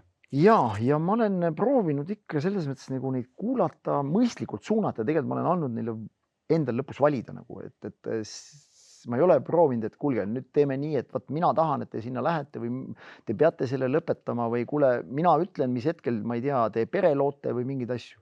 Ei ole, mina olin pigem see ka, kes julgustas Amanit noorena emaks saama, sest ta oli ju 19, kui ta lapsi ootele jäi, põhimõtteliselt 20 just ta sai, kui laps sündis, et ka sellises vanuses, seal ka võib-olla ei planeeri neid asju, ei tee, eks ole, ja eks tal oli see minu arvamus küll oluline ja nii kui see üldse mina sellest teada sain, ma ütlesin, et nüüd on asi väga lihtne, vaata istub maa, et kui need asjad nii läksid, siis iga asi tuleb täpselt siis, kui ta tulema peab ja meie see tugi on olemas ja loomulikult temapoolne tugi oli olemas enne seda juba, aga tema jaoks oli ka see nii oluline, et kuidas mina nagu reageerin, aga ma ütlesin, et kuule, et ikka väga lihtne matemaatika, et varem alustad, seda kiiremini lapsed suureks saavad ja kui sa oled sama vana kui mina, sa tänad õnne, et sul lihtsalt, sa oled ise elujõus inimene, sul on täiskasvanud laps juba, kelle järgi sa ei pea jooksma tegema, sest ma näen ka seda, kui inimesed sellega nagu viivitavad selle laste saamisega, kui minu ealine inimene saab uuesti isaks, ma näen, et seda energiat sul enam ei ole.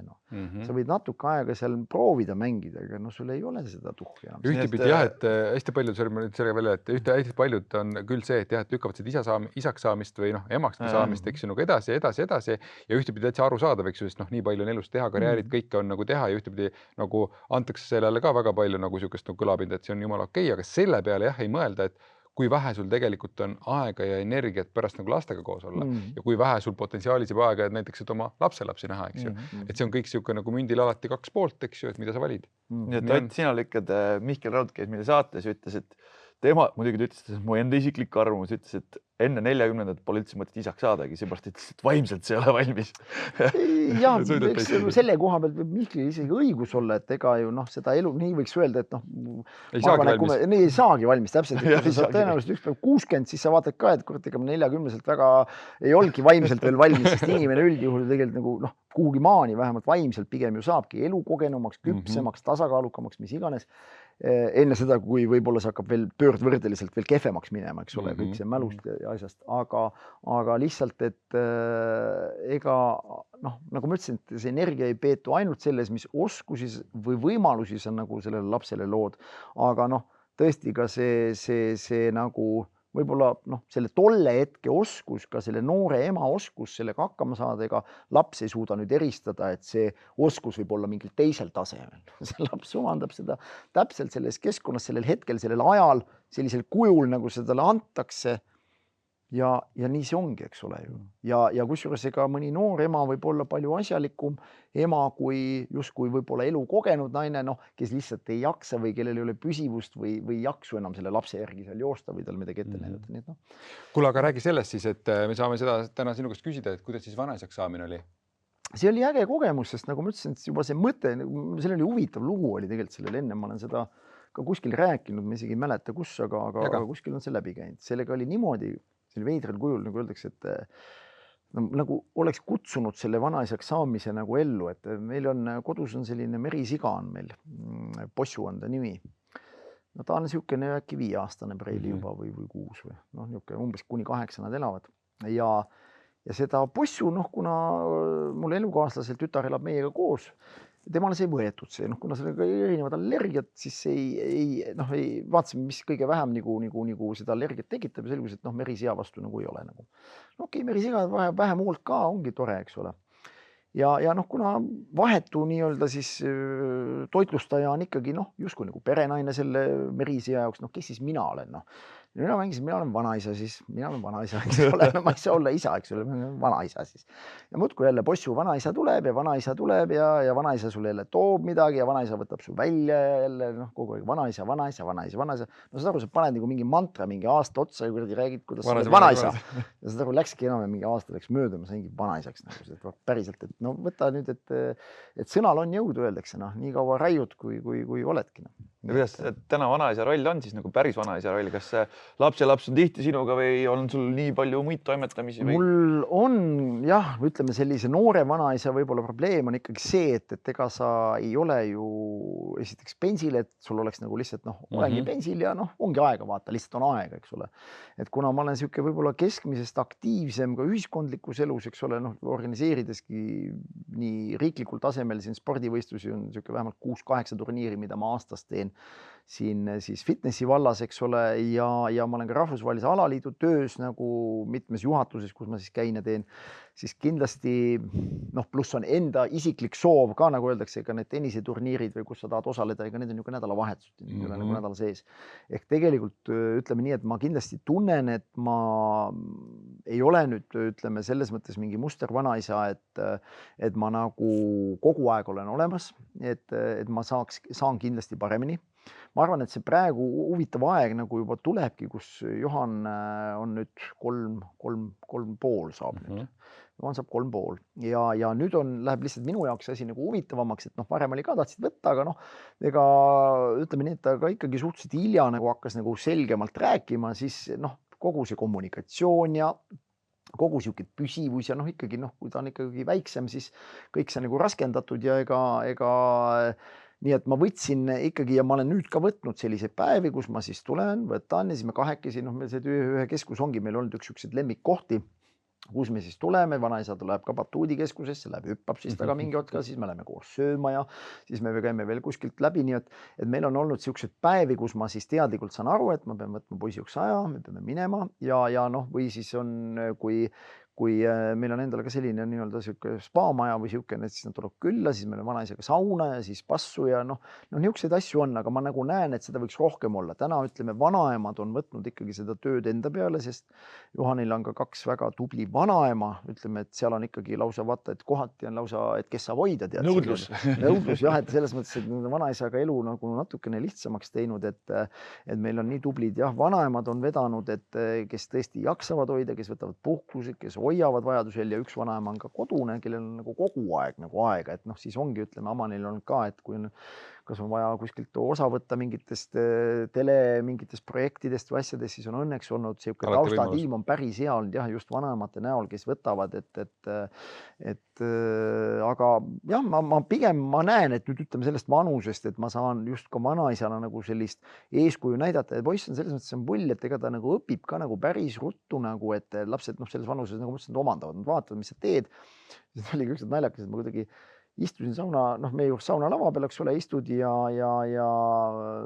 siis võtad mingisuguse positsiooni sisse, istud seal niimoodi. Järsku vaatad, poiss istub täpselt peegelpildis vastas, täpselt samasuguses asendis, eks ole. Järgi vaatad, kui palju sa mõjutad oma olekuga nagu last ilma võib-olla spetsiaalselt mõtlematagi sellele, eks ole. Täna on see mingi istumine, homme mingi muu tegevus, mida ta tegelikult hakkab matkima ja omandama, eks ole ju. Nii et ma näen just, et ka sellist eeskuju juba siis nii-öelda ka juba selles vanuses poiss ju nüüd hakkasid mingid judotrennides hakkas juba käima lasteaias, eks ole, natuke müramine ja värk, mis poistele hästi sobib. Et eks järgmised aastad tõenäoliselt ka proovin ise ka teadlikult aidata, suunata ja natuke midagi ette näidata ja see ongi, ma arvan, sihuke eeskuju, mida olla kohal.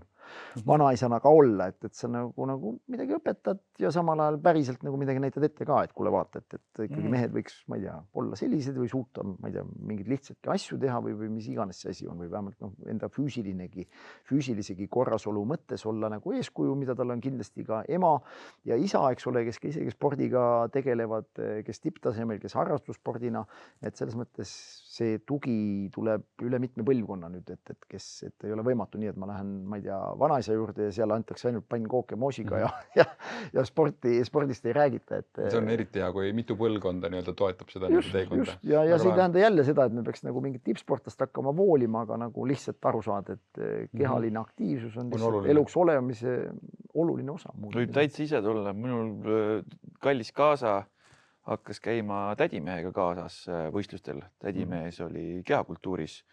Ongi ka üks mulla all, aga sportlaste surnuaeda siis maetud ja perekonnas mitte keegi kuskilt poolt spordiga tegelenud ja siis kuna mul naiska käis hästi palju kaasas tädiga ja saigi selle pisikuote ülgelt, nii et varsti sul lapselaps käib sul ka korraldab neid võistlusi ja seda nägu tead, kuhu pileti veel. No nii see eeskuju tegelikult üldjuhul mõjub. Aga räägime sellest ka, et milline mees ja partner siis Ott ka on, et kuidas teil Kässiga oli, ma tean, et klubis kohtusite, kas oli armastus esimesest silmapilgust või kuidas teil oli? Ma ei usu, et see nüüd armastus esimest silmapilgust oli, sest me tegelikult olime mõlemad vahetult enne lahutanud. Nii et, teil oli nii-öelda selline ja kui sa nagu kellegi uuega tutvud, ütleme nii, et ega sa, kui sa oled just üks või teine on nagu mingil kujul haiget saanud, siis ega seda armumist, ma ei kujuta ette, et seda kohe saaks toimudagi, sest sa alateadlikult hoiad ennast. Oligi nii, et ei, seal oli ikka sihukest kompamist ja asja, et ega kiirustada seal küll keegi ei olnud, et eriti kui sa umbes 40-selt hakkad veel otsima, saad aru, et sul on mingi üks võimalus vähemalt veel endale elukaaslane leida või partner eluks, et siis ega sa ei kiirusta tegelikult. Ma isegi võib-olla imestan, et need asjad nii palju ruttu läksid, sest ka mõni aasta hiljem meil oli juba ühine kodu ja nüüd saab maikuus 9 aastat meil koos oldud, nii et tegelikult see on jälle mõtet, et see lõpp, kus see aeg on läinud, see on alles 9 aastat. 9 aastat juba koos kasvanud. Ei, ma olen proovinud võtta kaasa need asjad, mis võib-olla olid läksid nihu eelmistes suhetes või millele ma tähelepanu ei pööranud. Räägi need välja, mis need läksid, sest meil on ka mis Ott on õppinud. Jah, mis sa oled õppinud, sest ongi nagu ju mõlema lapse emaga, eks ju, on suhted nagu lahku läinud, et ja alati on lahkuminekutel on 2 poolt, eks ju, et sa saad nagu ei pea teistest rääkima, aga iseendast, et mis sinul olid need, mida sa kaasa oled võtnud ja õppinud? No esiteks, eks ma ju see aeg, kui ma räägin 2 eelmisest suhtest ja mõlema lapse emast, ma olin tol hetkel mõlemil juhul ju tippsportlane. Hakkab pihta, et see foon juba iseenesest oli teine. Ehk siis sinu nii-öelda top 1 fookus oli... See oli, sa olid ise number 1 ja siin ei ole midagi ilustada. See hetk oli see elutöös, sa pidid sinna keskenduma ja kõik muu, mis foonil toimus, oli ikkagi nagu natuke teisejärguline. Sa käisid vist, seda ka öelda, kui sa ikkagi nagu tippsporti tegid, siis see kulturism ise nagu leiba lauale ei toonud, et sa pidid täiskohaga vist tööl ka käima. Jaa, ma olin ikkagi, ma ei olnud kunagi selles mõttes niisugune tippsportlane olnud, kes ainult elatub nüüd spordi tegemist, et jaa, ma olen olnud 25 aastat ettevõtja, et ikkagi ma olin hommikul läksin tööle, õhtul ma töölt tulin, peale seda läksin lihtsalt trenni veel, tegid ju, kui sa tippsporti tahtsid teha, kunagi sa pidid trenni ka tegema. Ehk kui ma siis õhtu koju jõudsin, ega seda aega väga pikalt ei olnud, eks ole, et see enamus aja ma olingi kodust ära. Ja kui see tippspordis oldud ka aeg, kui sa küsid, kui palju ma siis lastega jõudsin tegeleda, tegelikult ega ma väga ei jõudnud. Ehk siis lastega suhet hoida ja ka partneriga suhet hoida. See ei olnud, esiteks ta ei olnud lihtne need asjad ühendada ja teine asi, ta tol hetkel ei olnud ka prioriteet tõenäoliselt. Ja eks sealt läkski, vaata, sa lõpuks kasvad sealt lahku, mida vähem sul ju koos oled või mida vähem on sul aega rääkida, teha, siis ongi, lõpuks vaadates ka, kuule vend tuleb, läheb, kodus ei ole, sealt hakkab see asi nagu pihta nagu lagunema. Aga ajaga, mida ma olen, nüüd on loomulikult, mul on nüüd ju aega selles mõttes rohkem, kuigi naljakas, et ära lähen ikka hommiku hilja ikkagi tulen ja kodus teen edasi asju veel, kuna ma ei ole päevatsustanud arvutis olla, siis ma hakkan õhtul arvutis asju tegema. Aga sisuliselt, mida ma olen ikkagi proovinud ikkagi, et see suhe nagu kindlasti on mitte võib-olla, vaid on avatum. Kui asjad ei ole hästi, siis neist asjadest räägitakse rohkem. Alati ei otsita süüdlast, kes on süüdi, meil on kogu aeg nagu mingisugune süüdlase otsimine, kes on süüdi ja samamoodi tänu Kässile on tulnud ka sellist, ütleme, leppimist või kiiremat leppimist, sest vaata, kui kaks tippsportlast elavad koos. Mul on huvitav nagu olnud ka, mul on olnud 0 sportlane kõrval elukaaslane, kes ei tegele üldse spordiga, mul on olnud täiesti samal tasemel maailma tippsportlane kõrval. Ja me saame ka igal juhul aru, et ükskõik mis äärmused koos, need ei ole head. Aga niimoodi mõõdukalt sporti, nii nagu Kässi ongi, harrastussport, mingi tennis, natuke huvitub spordis, käib, teeb sporti. Ma tunnen, et ja nüüd ka ise, kui ma ei tee enam tippsporti, aga olen ka selline mõõdukas harrastussportlane, siis see suhe nagu antud momendil ja ajalist perspektiivi vaadates ka on aastake veel ja on üks pikemaid suhteid, mis mul elus üldse on olnud ühe siis partneriga. Ehk tegelikult ikkagi koos üles ehitada, üksteist kuulata, proovida mõista ja järele anda ka oskus nagu tead, las olla, ma annan täna järgi ja ei pea see minu arvamus peale jääma, selline leplikkus suhtes ja see on tulnud nagu, ma saan aru, et ei pea nagu kõik olema nii, nagu ma arvan või tahan, et ka sul on arvamus ja oma see ja aktsepteerida ja lugupidamine. Üks asi, mida ma nii ärisuhetes kui ka siis igasuguses õpilaste suhtes lugupidamine, kodus partneri suhtes lugupidamine, austus, viisakus, need on põhilised asjad. Ilma nendeta nagu ei saa, kui sa ei vali sõnu, kuidas sa omavahel räägid või arvadki, et aga sa on naine, siis ma võin, ma ei tea, sind sõimata või öelda sulle ükskõik mis moodi, ei või nagu, et see on see, mida ma olen proovinud nagu hoida ja see hoiab tegelikult ka suhet, sest keegi ei tunne, et siin nagu, ma ei tea, kuidagi üleolevalt suhtutakse või mõnitatakse või alandatakse ehk sellisel tasemel, loomulikult see peab olema vastastikune, vaata, ega sa võid olla ise lugupidav, aga selgub, et võib-olla naine ütleb, et mine persena, ei räägi omavahel ju niimoodi, eks ole. Ma meeldan, et me ei räägi niimoodi, eks ole. Et enne Ott oli rohkem kärts-mürts ja nüüd on rahulikum nii-öelda? Kindlasti, aga ma ei taha öelda, et ma olen kunagi olnud, ütleme selline, ma ei tea, mingi sihuke koduvägivaldne või mingisugune sihuke tüüp nagu, et mul on põhimõte nagu olnud ka. Et see austus ja viisakus on sul kogu aeg nii-öelda olnud? On ikka, see on kodus kuidagi kasvatatud niimoodi, ema on kuidagi õpetanud, ma arvan seda, aga nüüd sellel tasemel suhtes ma tunnen, et see on nagu selle nagu suhte ja sihuke ühine kasvamine ja ühine nagu ma ei tea, kodu loomine, arendamine, ühised mingid eesmärgid, reisimiste, mingisuguste asjadega, kõik siuksed kuidagi nagu ühtivad ja siis sa vaatadki, et aga vahepeal hakkad mõtlema, et aga millest mul nagu puudus on või et kui ma peaks üldse mõtlema, et kas ma tahaks oma elus midagi nagu muuta, mis asi see nagu veel paremaks siis peaks minema või mis siis peab juhtuma nagu, et kõik selline, sest tõsi ta on, et meil ka Käsiga koos, et me oleme enamus ajaga nädalavahetus, tihti me oleme 8 koos. Vahest on ikka nii, et vaata, ma olen sõpradega või kuskil või ma olen väga harva kuskil, kui ma lähen sõpradega, olen kuskil sõpradega. Ehk siis suhe saab aega ja arvatavasti eelmised Jaa, suhted nii et palju meil on seda lihtsalt aega koos on huvitav ja hea olla. Mul ei pea olema 5 sõpra veel ümber, et mul oleks huvitav nädalavahetus, eks ole ju. Ja isegi kui, ma ei tea, teeme väikse saunaõlle, noh, Kassi ütleb, teemegi saunaõlle, noh. Me pea kuradi sõbraga minema seda õlut jooma siis päeva lõpus või teeme pokaali veini näiteks või lähme teeme sporti koos, lähme mängime tennist, noh. No see üks öelda, mängime, noh. Okei, sul on kogu aeg olemas mingi kamraad, noh, mängime kaarte, okei, mängime kaarte, noh, hästi. Noh, saad aru, et sul peab, noh, suhte nagu point nagu ongi see, et nagu sa nägid, et kui palju tegevusi, mida me mõtleme, mis me hakkame siis otsima, alati ei pea olema suhte lõhkuja ju siis nagu öeldakse keegi kolmas. See võib olla täpselt, ongi sõbrad-sõbrannad päeva lõpus, kellega lihtsalt on huvitavam koos olla, kuna oma mees ei osale nendes tegevustes või oma naine.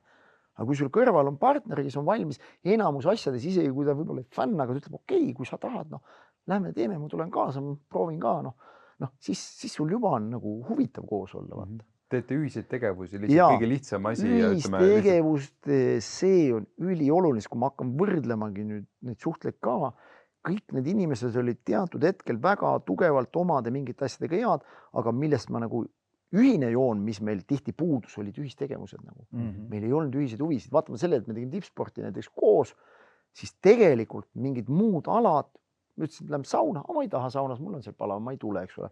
Lähme ujuma, ma ei oska ujuda, noh, vahet ei ole, mida sa teha tahad, lähme rattaga siit, ebamugav on sadul, noh, näiteks, eks ole, ükskõik mis tegevus see oli või mida sa välja pakkusid, lähme suusatama, ma ei oska suusatada, noh, see lõpus oligi üksi, no kurat, ma pean kellegi leidma, ei taha üksi minna, noh, võtsidki siis kellegi sõbra või lõpus oli mingi sõbranna juba võib-olla kellegi suusatasid, siis, eks ole, noh, see inimene vajab mingit seltsi nagu ja vaata, kui seda partner ei paku seda seltsi või noh, siis need asjad hakkavadki vaikselt hakkavad minema, nii et inimesed kaugenevad üksteisest nagu. Kuidas sa ütled praegu? Ma lihtsalt panen lihtsalt Oti jutule peale, et me oleme sellele asjale ka pihta saanud, sest vaata, olime papside meistriklassis, mis me anname meestele ja tegelikult ka naistele täna.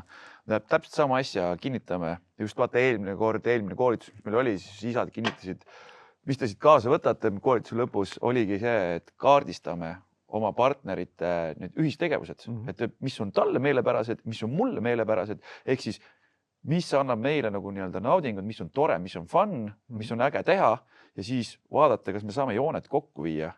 Ja siis see on üks kokkupuutepunkt nagu partneritele, see on nii lahe, et sa Ott selle välja tõid. Ja nii lihtne asi, aga nii oluline suhte jaoks, et seda suhet hoida. Ja teine punkt, mis ma nagu välja noppisin, oligi see, et mis on nagu ise eraldi välja tõid, oli suhtlus.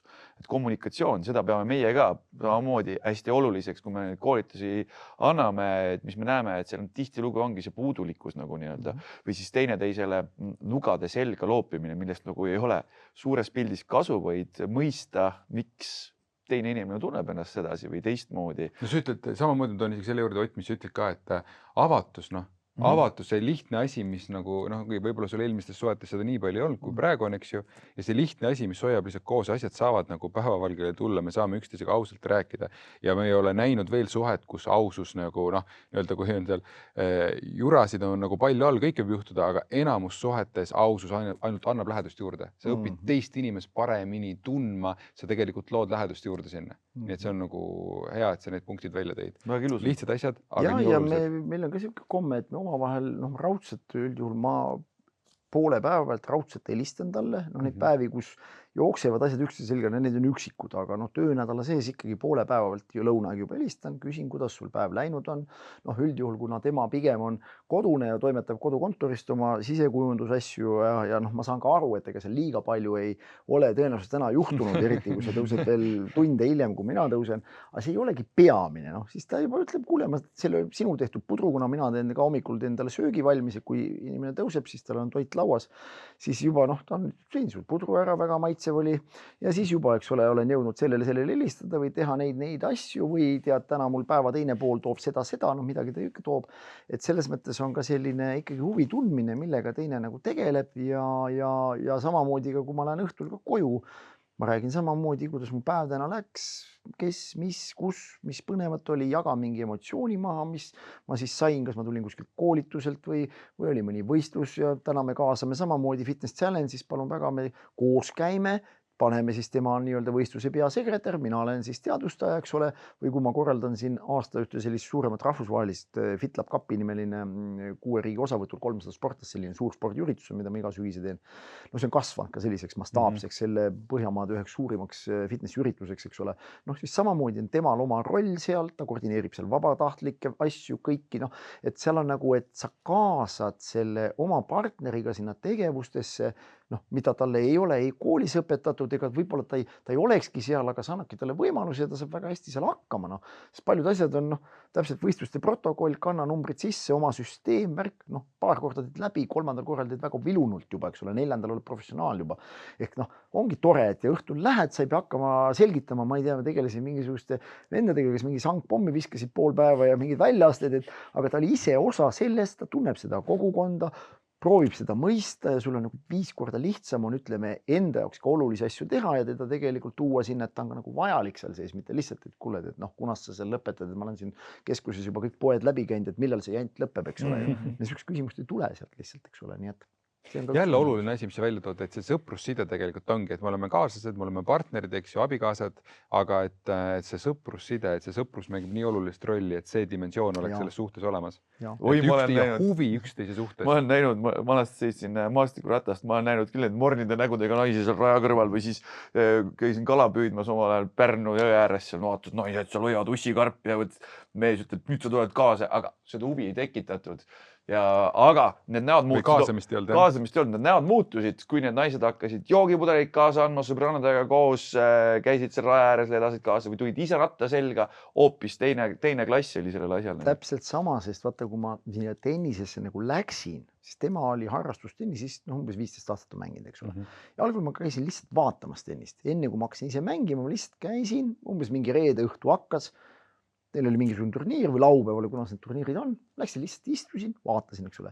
Ja huvitav oli see, kuigi seal olid nagu mehed ja naised, eks ole, eri vanuses. Vaatasin täitsa lõpet, mitte keegi ei ela kaasa neile nagu.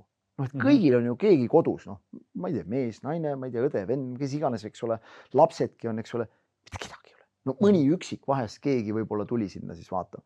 Siis mõtlesin, et ma istusin umbes, ma pakun siuke, jah, umbes 4-5 aastat ma käisin enam-vähem, noh, nii palju, kui ma ikkagi sain käia, no praktiliselt iga nädal lõpp ma kuskil istusin lihtsalt õhtul, võtsingi mingisugune 2 tundi või lühemad turniirid on siuke 2-3 tundi, lähed istud, eks ole.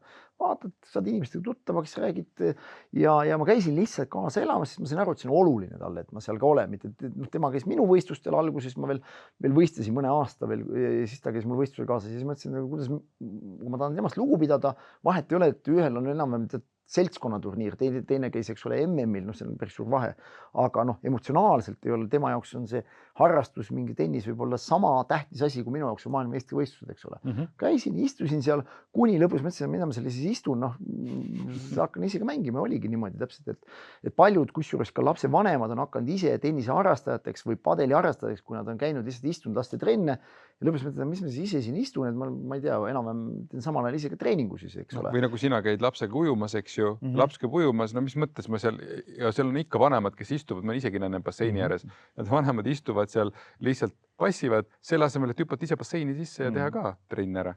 Just, ja meil on, noh, Spartas, ma olen ka nii palju näinud, meil on need saalijokitrennid ja mis iganes meil seal on, aga noh, kõrval samal ajal tegelikult, kui sa viid lapse trenni, no mine kas või jõusaalis, sa jõuad selle tunni aega täpselt samamoodi oma trenni ära tehtud, lepi ette kokku, mis kell te uuesti kokku saate. Kõige veidram on see, et inimesed tulevad, toovad lapse, jäävad ise istuma passiivselt, ise samal ajal nagu trenni teha ei taha, noh, või puudub soov, mis iganes see on. Aga tulles siia tagasi selle tennise juurde, et hiljem jah, ja siis tekkis sellest ühistegevus. Ehk siis täna, noh, piltlikult öeldes, kui me käime tenniselaagrites koos, ei ole see, et kuule sina, ma olen siin nüüd, ma ei tea, nädal aega tenniselaagris kuskil, ma ei tea, kus mina ise aru ei saa, miks ta sinna sõidab, eks ole. Me käime koos seal. Ongi jällegi ühistegevus, mina võtsin selle omaks, hakkasin käima, vaatasin, et päris äge mäng, eks ole, nii et neid annab nagu tekitada ja loomulikult meelespidamine üks asi veel, et meil on ka selline hea traditsioon, millest on kunagi varem ka pikalt juttu olnud, aga see on selline, nüüd saab 9 aastat täis, et iga kuu meie tutvumise kuupäeval 13. ma kingin täpselt 13 roosi. see nüüd on 9 aastat niimoodi olnud, nii et me võtate see rooside hulk, mis selle aja jooksul on ehitatud, on päris suur, aga ma pean vahest meelde tuletama seda endale, et mis kuupäev on ja vahest ma avastan niimoodi, et on juba 13. on käes juba ja ma umbes õhtul avastan, aga siis ma jõuan õnneks sinna kuskile, meil on seal laagri Selver või kuskilt ma ikka need lilled ikka õhtul ära toon veel niimoodi, et ja vahest ma mängin, et ma täna unustasin, noh, niimoodi, et tegelikult mul on need lilled nagu olemas autos, aga siis ma mängin jälle õhtul, et oi, kas täna see kuupäev mängin nagu ja siis jälle tegelikult jälle lilled ilmuvad, et see on ka niisugune tore nagu, noh, ta on mõneti ju mäng, aga mis hoiab seda suhet ka, et vaatamata sellele, et noh, vaata see nagu noorte suhtes, kus hakkab pihta, loed, oi 1 kuu ja 2 kuud ja 3 ja noh, lapse vanus sa loed ka umbes esimese aastani sa loed, eks ole, noh, siis on juba 1, 2, 3, eks ole, noh, algul proovid poolitada veel teha, et on 1,3 ja 1,6, aga noh, mingist hetkest on 2, 4, 6, 8, 10, mis iganes. Et suhtega on sama, et kui sa nagu iga kuu korra tuletad ikkagi meelde seda tutvumise päeva, noh, see igal juhul nagu teenid heas mõttes sellega mingi, noh, partneri poolt jällegi sellised tänu ära ja selle, et sa ei ole unustanud tegelikult. Sa hoiad suhet ikkagi fookuses. Lihtne asi, sa hoiad suhet fookuses. Mis kuupäev sul oli? Millal? Millal sa päevaga kohtusid? 13. 13, oh kuule, 13, jumala hea. 13 klubi omad. Meil oli reede ka veel. Mul oli 25, et selles mõttes 25 roosi ja 13 roosi. Vahe sees, aga noh, selles suhtes ostad nelke, odavamad. Jah, see võib olla üks ära niimoodi kõva häälega ütle, üllata ikka neist. Aga ilus, mulle väga meeldib, sellepärast sa andsid praegu nagu just häid nipp ongi, kui on juba suhe pikaaegsem, eks ju, et kui on juba pikemalt ja kauem juba koos oldud ka, et hoida seda suhet elus, hoida suhet fookuses, väga mõnus. Ma võtsin isegi siit head kraami, väga head kraami. Head kraami ta võtt. Ja meil on vaikselt peame lihtsalt hakkama otsi kokku. Mina võtan selle magusa tatrapudru ette. See oli küll ajuvaba värk. Mulle tatrapudru väga maitseb, ma ei tea, kas ma võtan. Magus! Ma ei tea veel, aga igastahes tatrapudru. Kuule, teeme Otiga challenge, tema sööb maasika-moosiga friikartulit, kui me võtame magusa tatrapudru ette. See võib hea veel ka olla, see magusa tatrapudru. Mul kahtlust on ka, muidu inimene ei söö seda ja naine veel kiidab ka, et kuule hea pudru tegid. Aga sinna lõpu veel tahtsin seda küsida, ikkagi huvitab alati, et kui nagu kasvatad nagu, noh, või elad koos, kasvatad last, kes ei ole su enda oma ka, eks ju. Mis rolli sina näed nagu oma naise siis nii-öelda lapsega, kellega sa praegu ju viimased ka palju, 8 aastat, eks ju, koos kasvanud. Et mis rolli sa nagu seal näed, et kuidas sina nagu mõtestad, et kas sa oled nii-öelda mingil määral ka isa roll, oled sa lihtsalt nagu sõber, oled sa elukaaslane selles mõttes, et majakaaslane? Eks ma, kuidas nüüd öelda, ega ma olen kuidagi niimoodi elus läinud, et ma olen nagu, ma nimetan nagu kaasavarana saanud alati lapsi kaasa nagu kõikides suhetest praktiliselt, mis mul on olnud. Ja ütleme nii, et kõige vanemad lapsed oleks täna juba 33, ma arvan. Noh, keda ma mäletan, et kui meil oli, ütleme, suhe, siuke esimene suhe, kus ma olin 18 umbes, eks ole, sest tütarlaps oli vanem, eks ole, ja tal oli juba siis 5-aastane laps, noh, siis võtad ütle, et noh, täna siis mõtlesin, 33-aastane poiss, noh, siin istun vastas enam.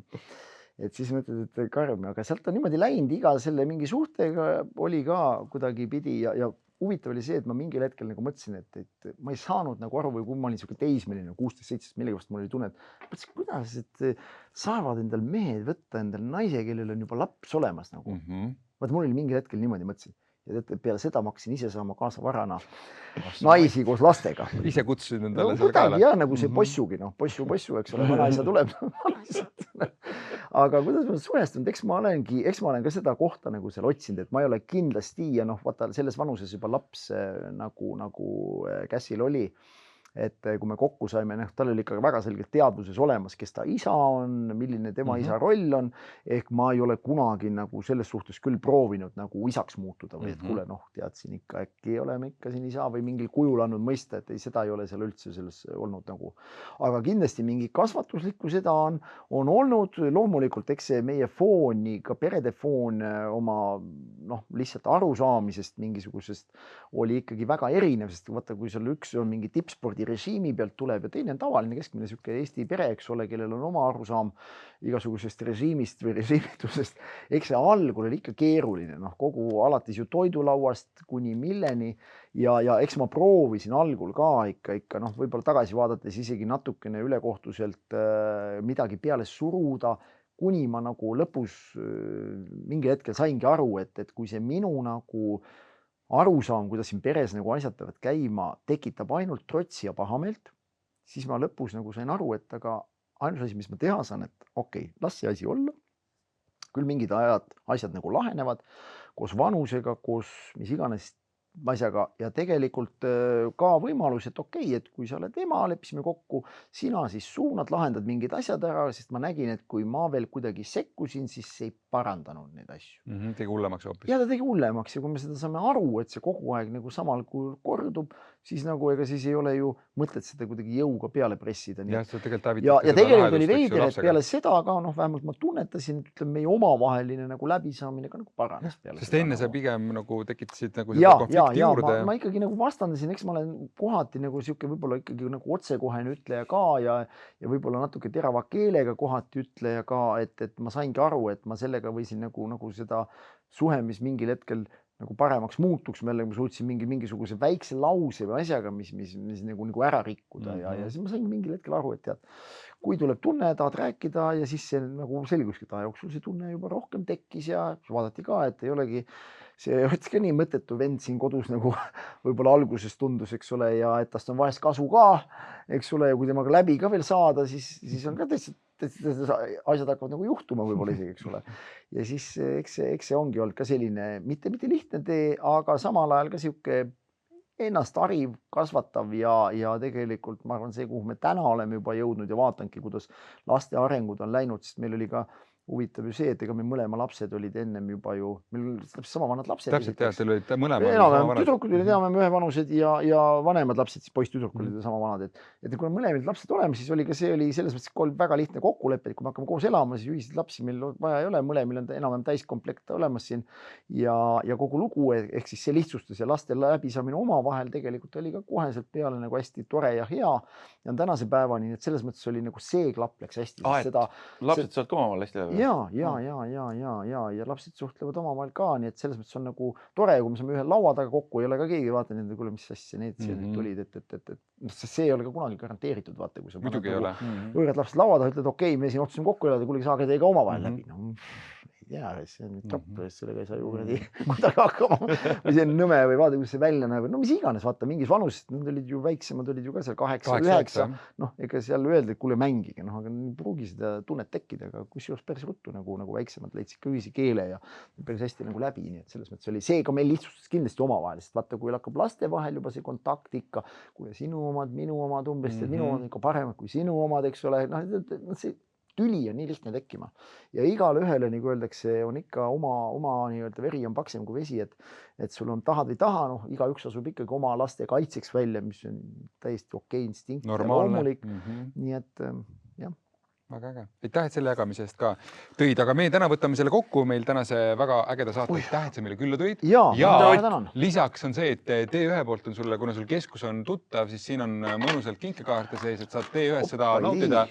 Tulla lastega või lapselapsega siia nautima, nii et võtad selle. Nii et aitäh sulle mõnusa saate eest. Mõtleme kokku ka. Aga mul on teile ka kingitused. Ja motivatsiooni. Motivatsioon. Osso, motivatsioon. Oi, kuule, see on ju väga lahedalt. Ja siis on kirjutatud ka täpselt need lood, elulised lood ja värgid, nii et suured tänu.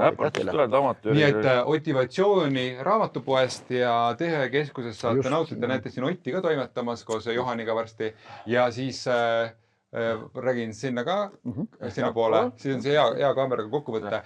Ehk siis teile, aitäh teile, et te meiega olite, kuulasite, vaatasite ja väga panen teile südamele, et vajutage hästi väike tegevus, vajutage see telli või subscribe nuppu Spotify's või YouTube'is, sellepärast annab meile nii palju juurde, see viisikene nupuvajutus teile, nii et vaadake meie koolitusi ja kuulake meie järgmist podcasti, mis tuleb välja 2 nädala pärast. Ja kindlasti jagage ka seda podcasti, sest niimoodi jõuame kaugematele ja kõrgemale ja suuremaks ja vingemaks. Tänu tänasele saatel kindlasti on jälle rohkem tervislikke lapsi, kes on õnnelikumad ja teevad rohkem trenni ja sporti. Nii et aitäh teile ja näeme jälle 2 nädala pärast. Ja, näeme.